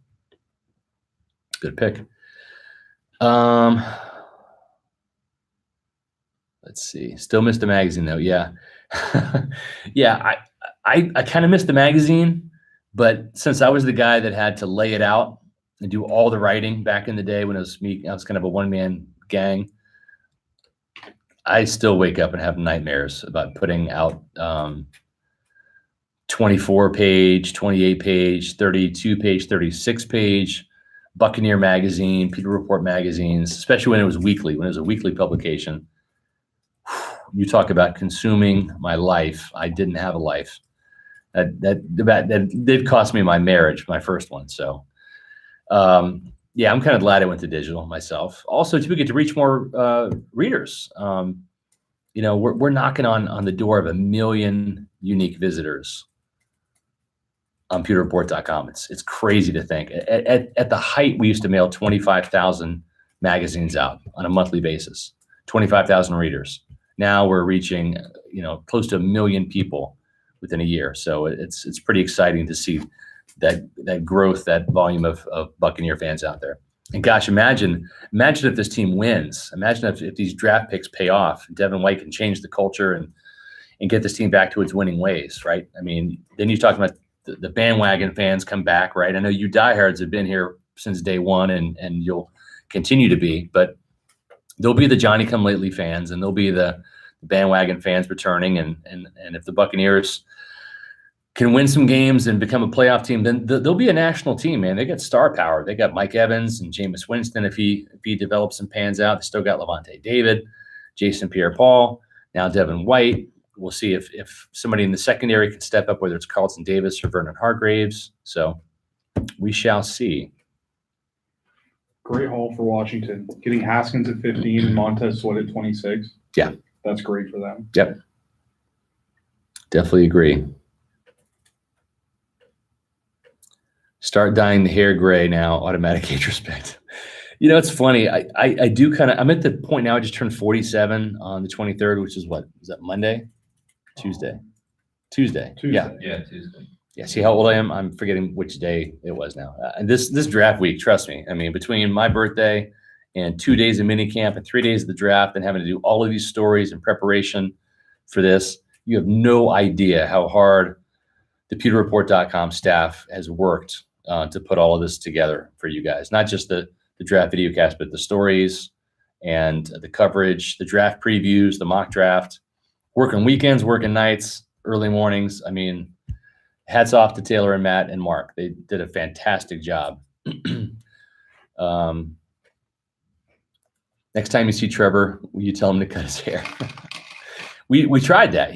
Taylor actually did cut his hair last year. He shaved his head. He and Jason Light shaved their heads at the Bucks Cut for a Cure. And he said, "That's the last time I'm doing that, man." He's People like, love that though. yeah. So he told me to shave my head. I said, no, God has blessed me with my genes. I'm not going to go bald. I'm 47. This is all natural hair.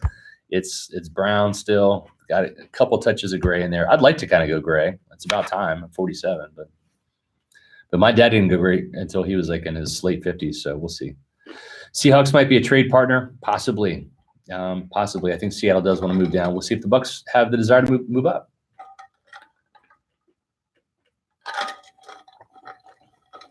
Go Bolts. Still love you. What defensive line do we need? 3-tech, 5-tech defensive end. Well, kind of all three, but Vita Vea, trust me, I think Vita Vea at the end of the day is going to be the 3-technique defensive tackle on this team. Just a hunch. A player to watch too is Byron Cowart on day 3. I think the Bucks really like him. From Maryland, he's a Tampa kid.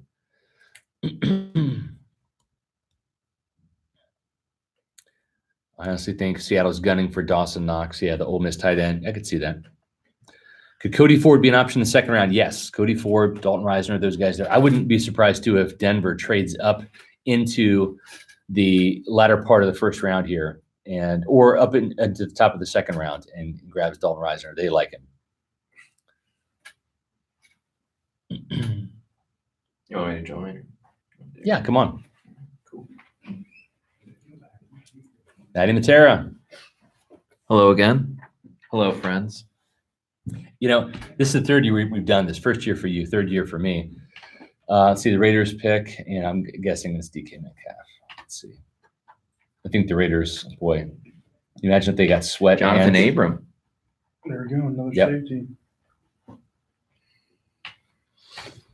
Yep. Good player. Hard hitter. Big time guy. That Mississippi State defense is for real, man. I'm telling you. Has Jerry Tillery gone yet? He's a second round pick, I think. Anyways, so we got Edmondson Electric and Security as a sponsor for the draft video cast, all of our draft coverage, 72hourprint.com. Told myself last year, actually the first year and the second year, and I guess I forgot to do it. We really need to pursue like Sucrets or chloroseptic throat spray. This is a lot of talk. What was that first word? Sucrets. You know what a Sucret is? No. They're like lozenges, like old school lozenges. Yeah, like throat lozenges. So it's a lot of talking. Yeah, that'd be a good idea. I guess I'm a little used to it because I do play-by-play broadcasting for hockey.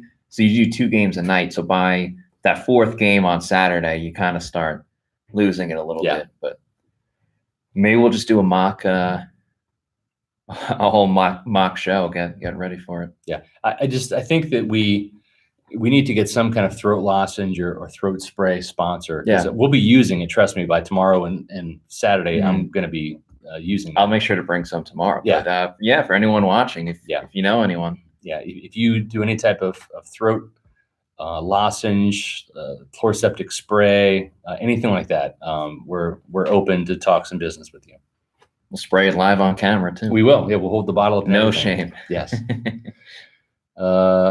Raiders with 3 bad picks. I don't know. I think Gabriel might be their best pick, to be honest. I think he's a pretty good safety. Although it's just Seemed like DK Metcalf was a John Gruden type player. Yeah. Oh, without question. Yeah.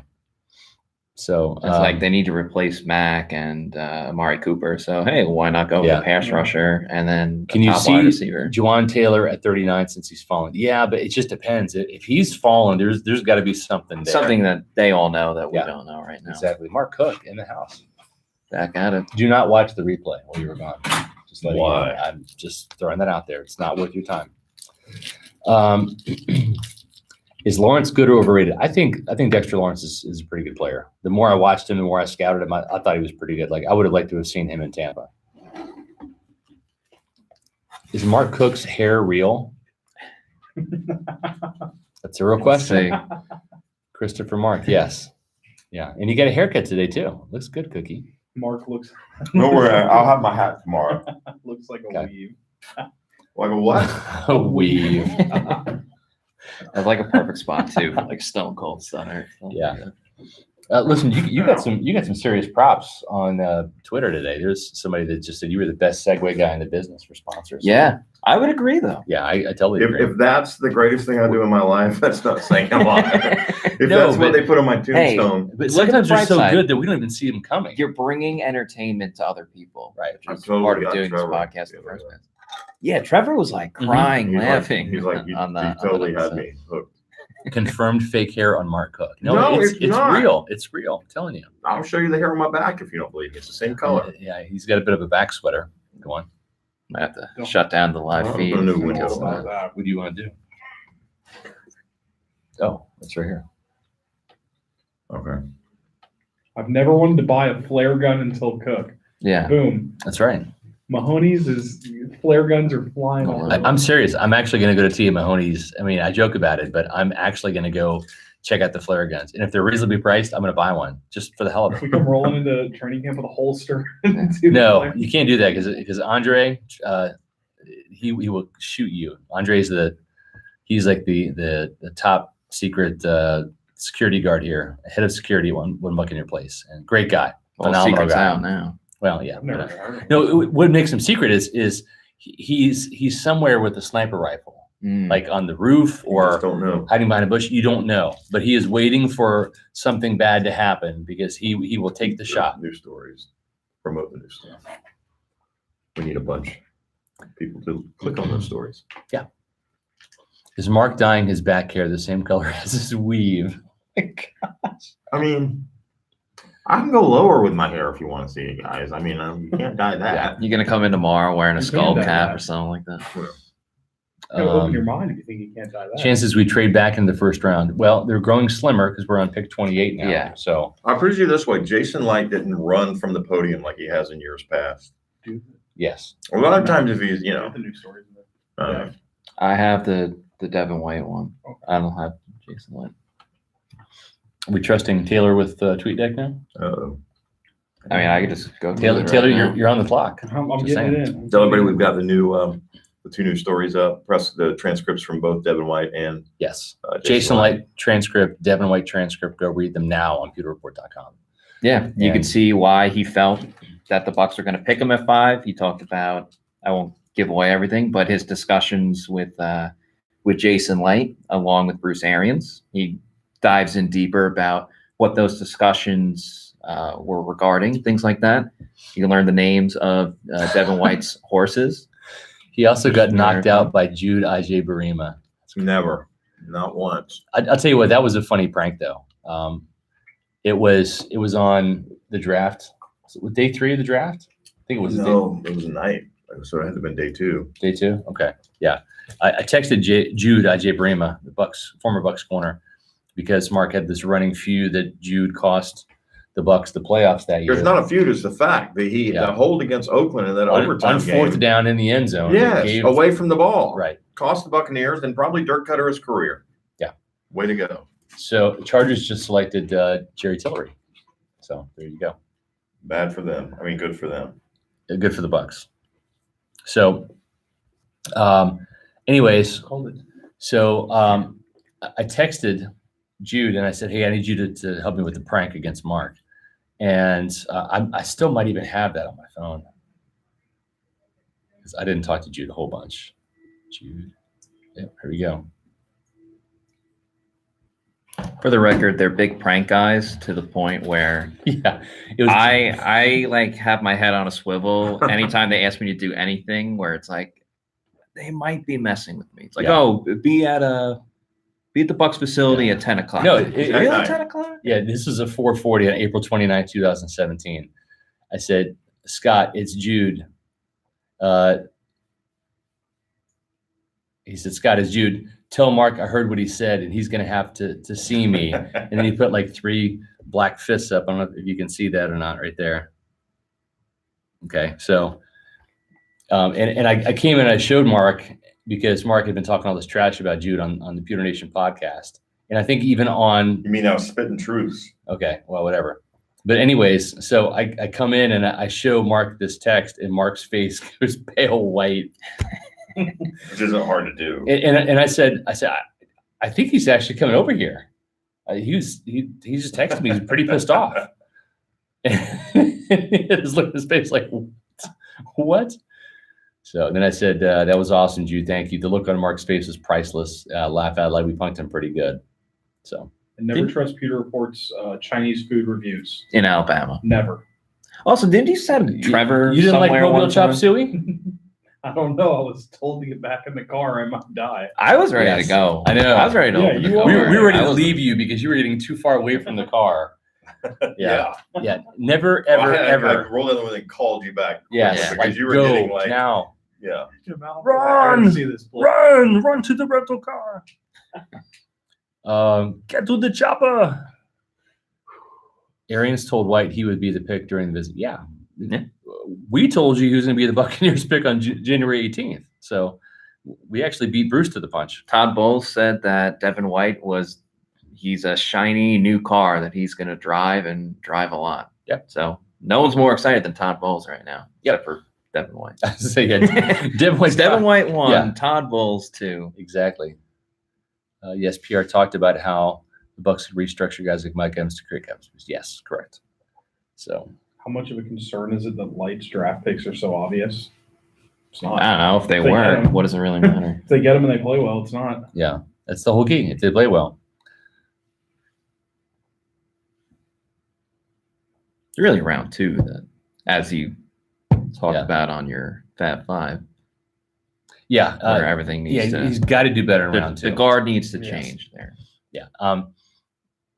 Multiple picks back in 2015. Ali Marpet, I think, was a very good pick. Donovan Smith, I still think it is a good pick. I'm not going to say great pick. The guy hasn't made a Pro Bowl yet, but he is a serviceable left tackle. He's one of the better left tackles. He's not a great left tackle, but that was a good draft. But then you look 2014 Austin Seferian-Jenkins.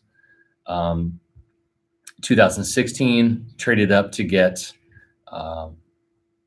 Roberto Aguayo after drafting Noah Spence. Neither one of those guys panned out for sure. Then in 2000, Not yet.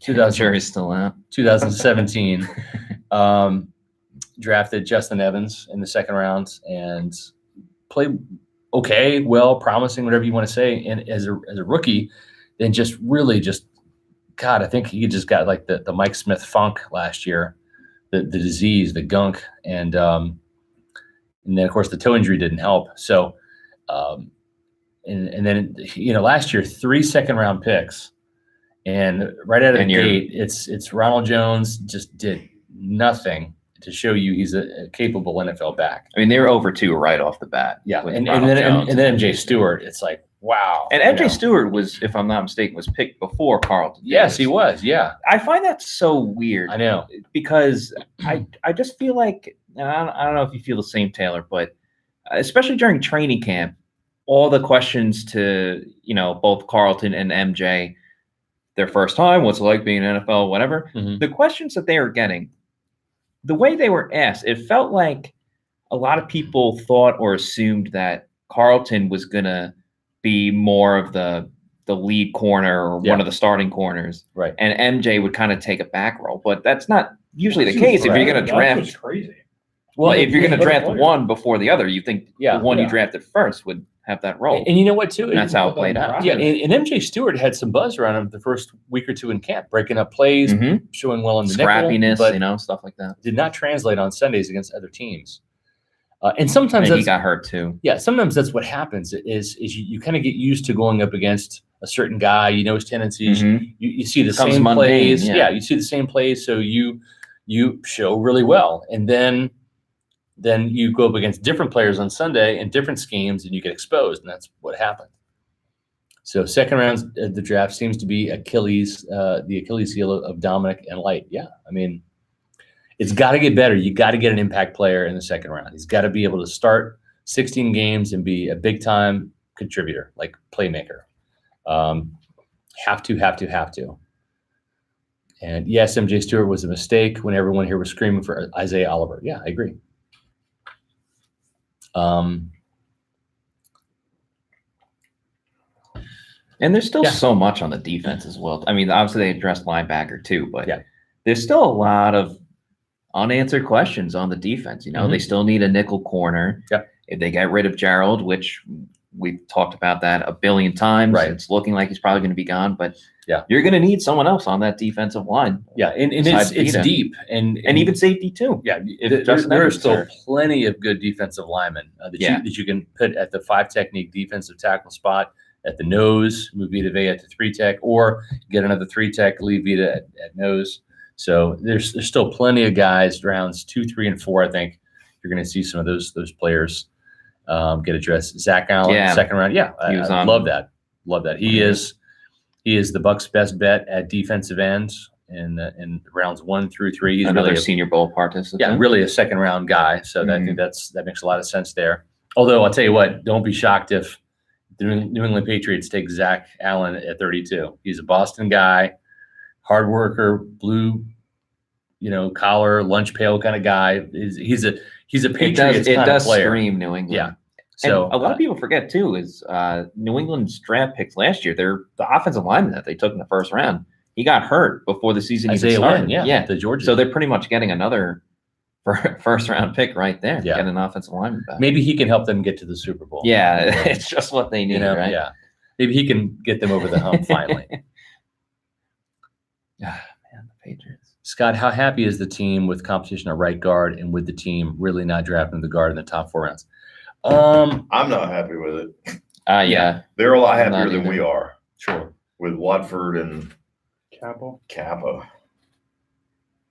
It's just one of those things, again, that we've discussed that the new coaching staff is going to make these players better. The problem is, we live in a world where we want instant gratification, instant answers. And for a player to grow and develop, you're not going to learn that about Alex Kappa in 2 days of voluntary mini camp and a week of training camp. Yep. So remains to be seen, but I wouldn't put all my eggs in the Alex Kappa basket.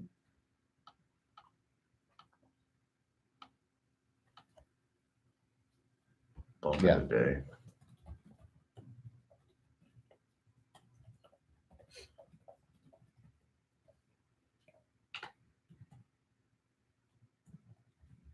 Taylor slipping this far means that Reisner might be their 4th in the 2nd. Yeah, I love that. That's your boy. I love that, Dalton Reisner, for sure. He shouted out Peter Report at the Senior Bowl. He did.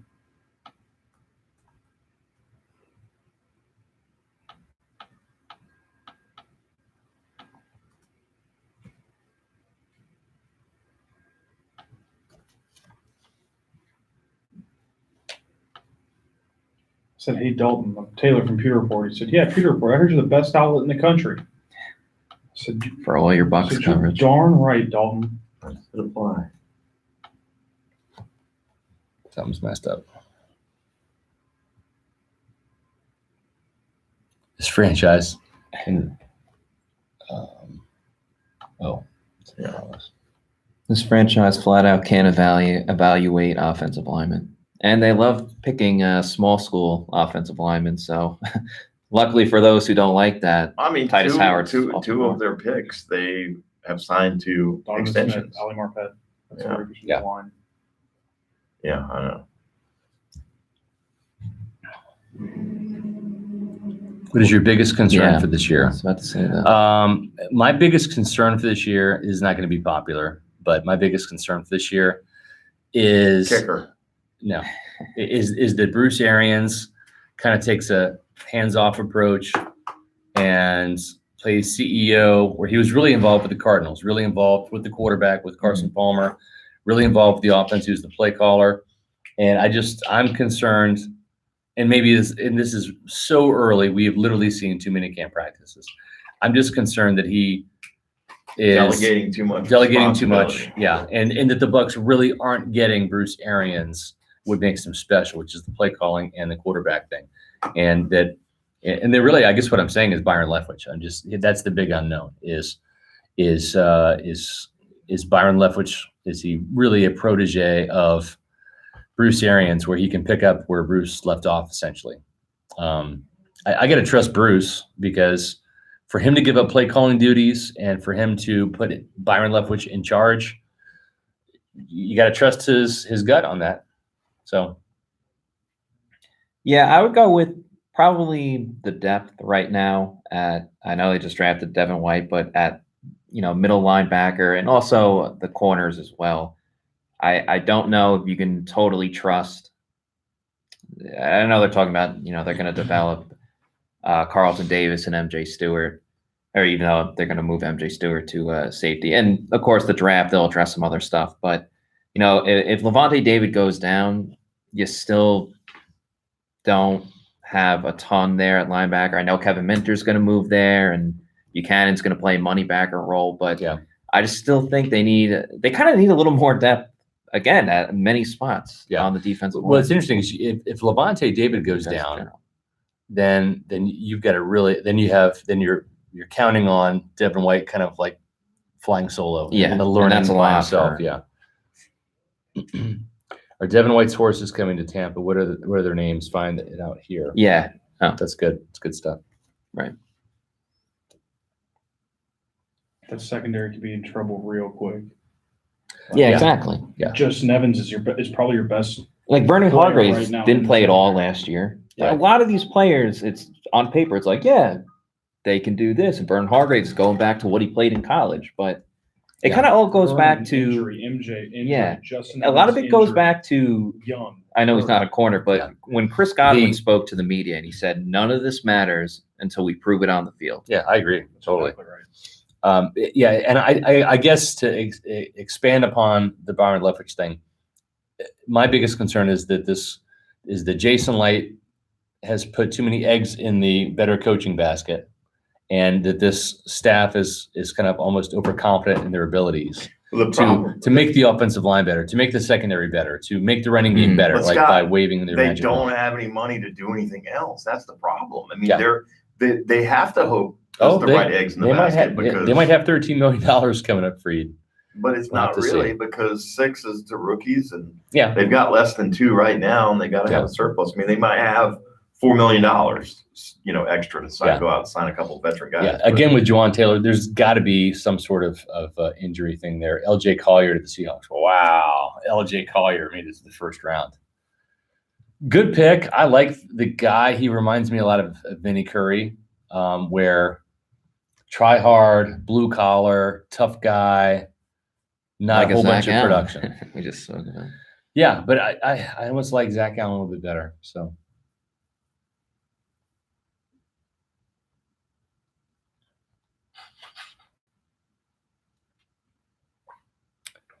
So, yep, we are closing in on the end of the first round here.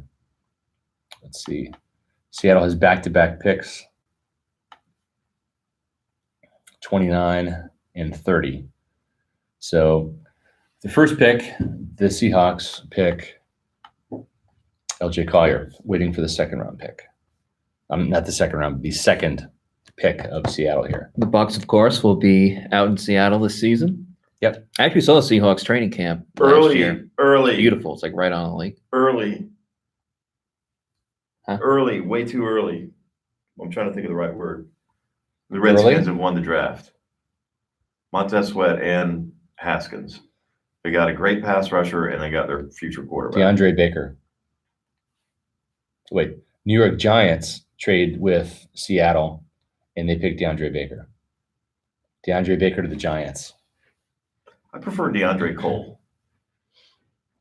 You know who that is? Seahawks trading pick 30 to the Giants for 37, 132, and 142. Boy, the Giants. I gotta tell you, man, David Gettleman, how much rope does that guy get, right? How long is that leash? Well, they still have the best wide receiver in football. Nope. Oh, yeah, never mind. Sterling Shepard. They just took the picture of Daniel Jones and put the Lightning's apology from Twitter on top of it. Oh my God. We don't have any words. We know you don't want to hear them. That's We so understand funny. your anger, your frustration. Your Wow. So, well, we're about ready to conclude here. A couple more picks to go. Who's up after Seattle? We got- Seattle again. Well, yeah, Oh, yeah, we're actually, the trading. Giants now, right? So Yeah. the Giants will pick at 30. Then the Rams. The Rams And and the Super Bowl Patriots. teams. That's it. Yeah, that's it. So, Patriots have 12 picks, I believe. yes. That's insane. Yeah. And I wouldn't be shocked if the Patriots trade out. Yeah, of the first round. that's what I'm You know, thinking. that's such a Bill Belichick move. With the Buccaneers. Yep. Who select Dalton Reisner?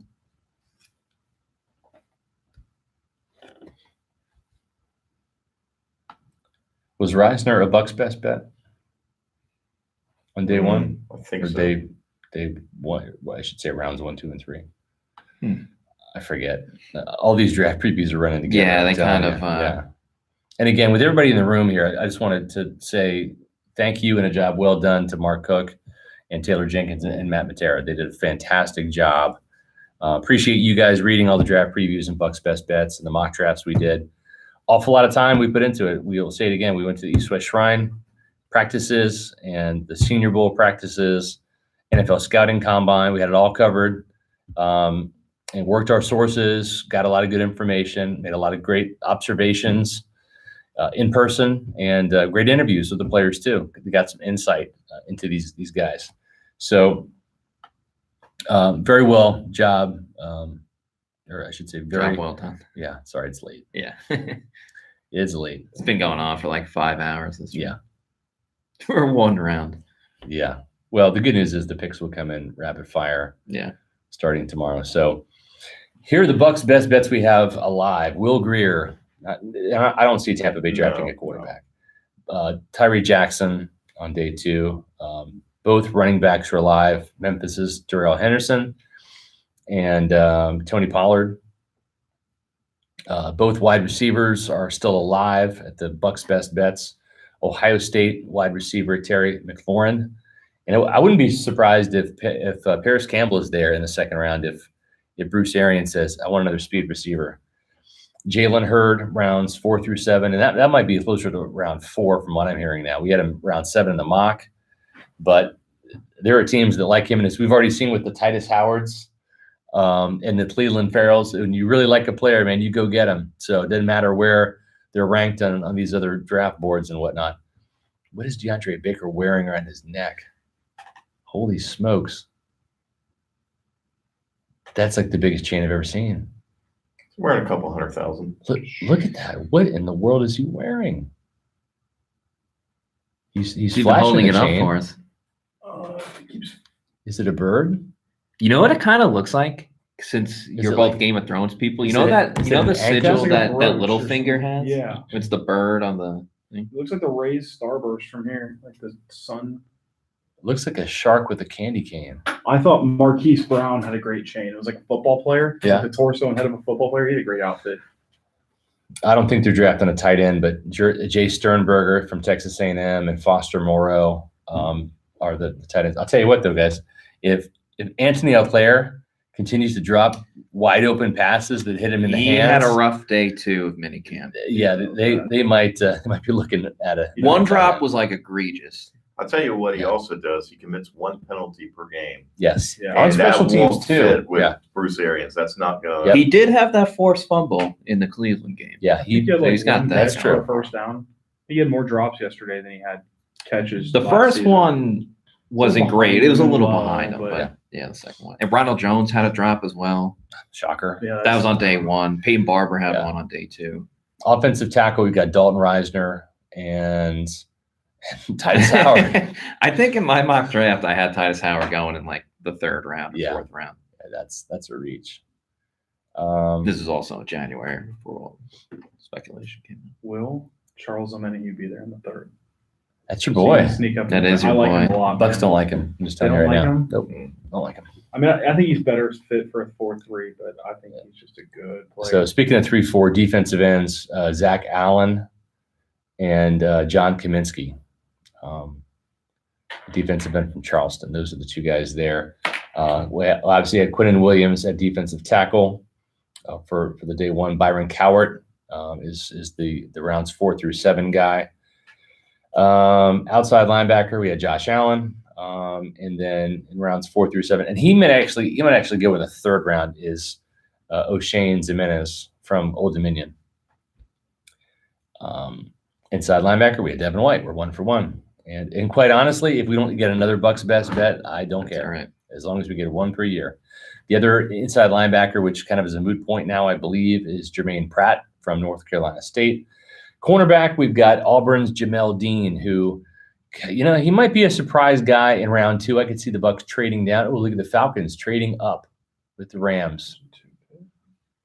So your Atlanta Falcons are now on the clock. They had Chris Lindstrom in the 1st round, I believe. I was covering the Devin White press conference when that went on. I believe I saw that in the corner of my eye. A chunk of picks I'm going to have to catch up on. The Falcons are going with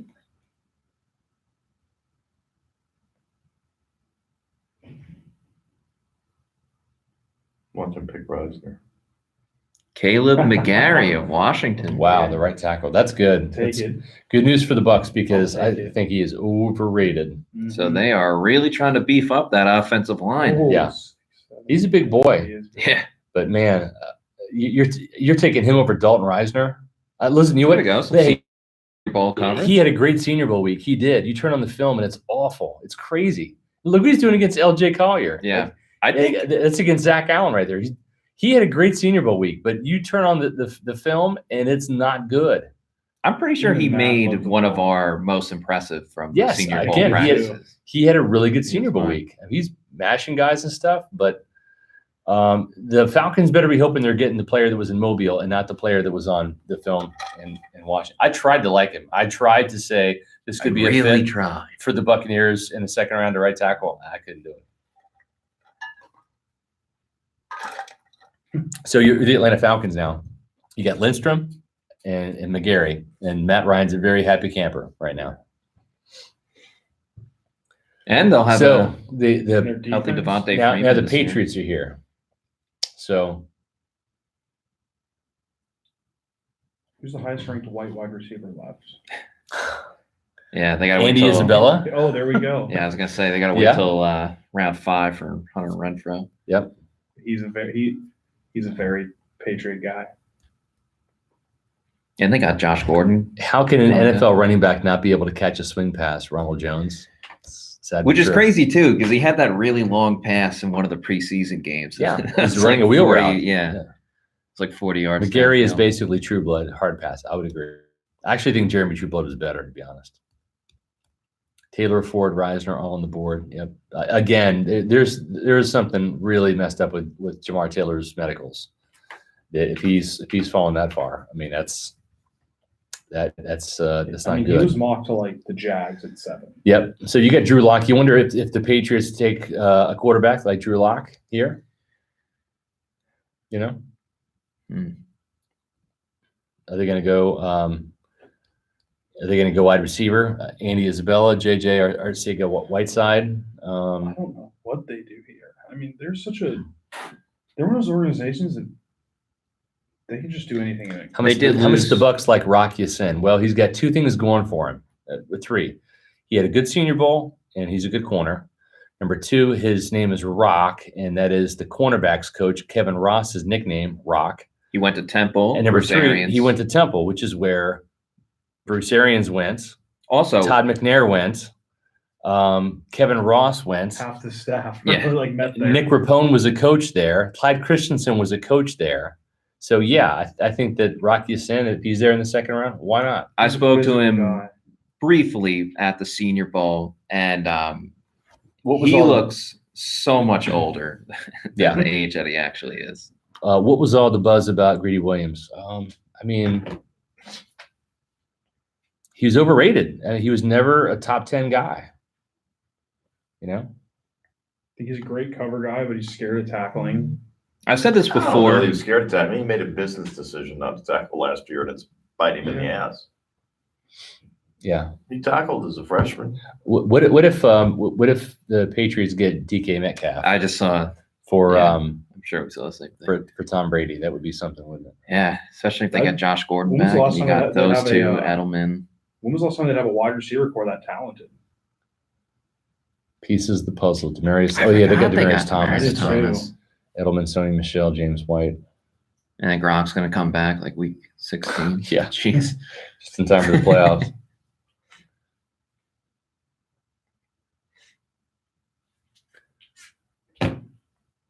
We really appreciate you guys tuning in tonight for the PewterReport.com draft video cast live from One Buck in Your Place. Presented by Edmondson Electric and Security and 72hourprint.com. So greatly appreciate it. We're going to be back tomorrow night at 6 o'clock. Draft starts at 7, so we'll have an hour pregame. We'll get your guys' thoughts on who you would like to see personally as the Bucs' second round pick, and then who do you think will be there. So kind of two things: who do you want, and then who do you think? So we definitely want to thank, as there's 2 minutes left on the Patriots clock, Edmondson Electric and Security.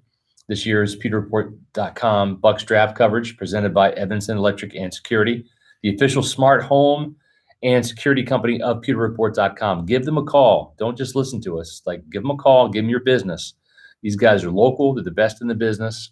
For the past 40 years, Edmondson Electric has been proudly serving Central Florida with electric service, and they're now proud to add state-of-the-art smart home technology and security systems to its roster.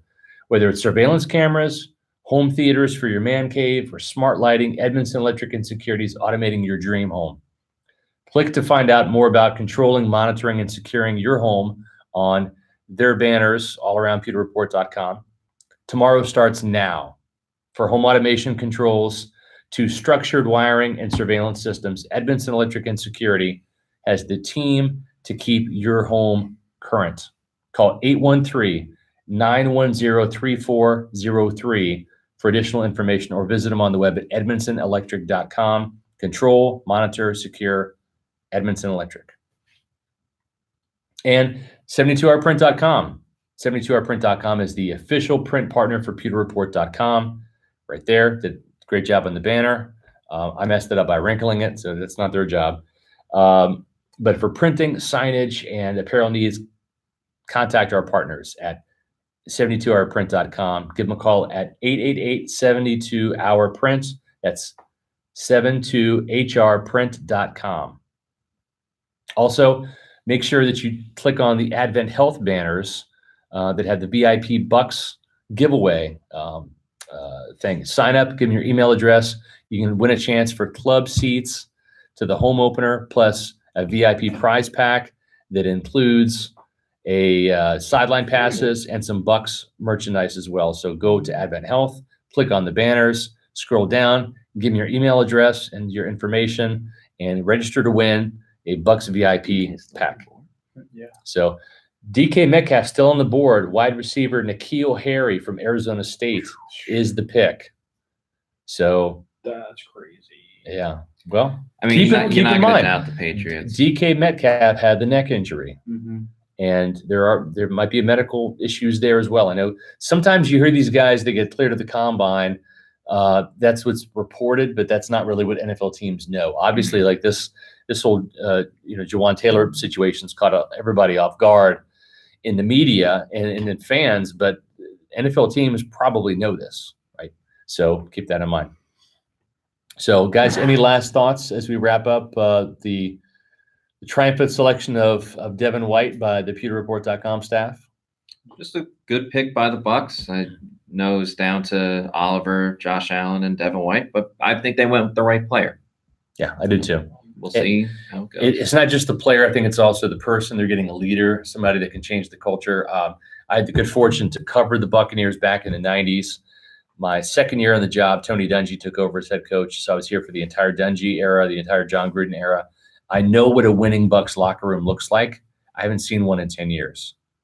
And that locker room, and I tell you guys this because you're younger than me, the vibe in there is that of a losing locker room. It's of a losing team. And it's unfortunate. And it's not their fault. They're trying to win, but sometimes you don't know how to win. Sometimes you have to will yourself to win. And even like these guys right here, my favorite hockey team, Tampa Bay Lightning, they had the skill. They didn't have the will when it comes to the playoffs. And Columbus did. And you've seen the teams with will in the hockey playoffs, whether it was the Carolina Hurricanes knocking off the Caps, the San Jose Sharks taking it to the Golden Knights out in Vegas, the Calgary Flames losing in the first round, as well as the Lightning early with a four, almost got swept themselves 4-1. Gentleman's sweep. Yeah. So it takes a lot to win in any level of sports, but a lot of it is will. You have to have the talent, you have to have the skill, but it also takes the will. And that's what made the Buccaneer team so great, was you had the skill, the Warren Sapps, the Derek Brookses, the John Lynches, the Ronnie Barbers, the Mike Allstotts, the Simeon Rices, the Brad Johnsons, the Keenan McCardles, the Keyshawn Johnsons. You had a lot of skill players, but you also had a lot of will, of want to, of desire, of refusing to lose, of guys taking it upon themselves to take over games in the fourth quarter to make sure the Buccaneers didn't lose. The Buccaneers have not had enough of those players in about a decade, and it's shown on the field. And it's shown on the field these last couple of years. It's not the talent. You heard Dirk Cutter say that. You've heard Bruce Arians say that. It's the coaching. It's getting the talent to perform. And sometimes that's leadership on the field and off the field. It's in the locker room. It's creating the culture of winning, expecting to win, and then making sure that you do win and not accepting losing. And Devin White is the kind of player that's not going to accept losing. And back to your leadership thing real quick. He was a captain for 2 straight years as an underclassman. And that just speaks to the type of leadership role that he can have coming to the Bucs, going in right away. So, and you're getting a skilled player too in Devin White, not just a leader. You're getting a guy that is 4.42 speed, Butkus Award winner, over 250 tackles in the last 2 years combined in the SEC, going up against really good offenses, top running backs he's tackling. And I think they got themselves a damn good player. No BA press conference tonight. Nope. Jason Light came down. I think Bruce will speak after the draft. Mark, you think that's about right? Yeah, probably. Yeah. I should probably go check. Yeah. So, but really appreciate you guys tuning in. Be sure to tune in tomorrow. And for Mark Cook, Matt Matera, Taylor Jenkins, we're signing off. So keep reading pewterreport.com. We'll have a list tomorrow, actually probably later tonight, of day 2 picks. Some of the top guys that should be available, could be available to Tampa Bay. So look for that article later tonight after I finish it up. And we'll have the Devin White press conference tomorrow at 3:30. We'll have coverage of that.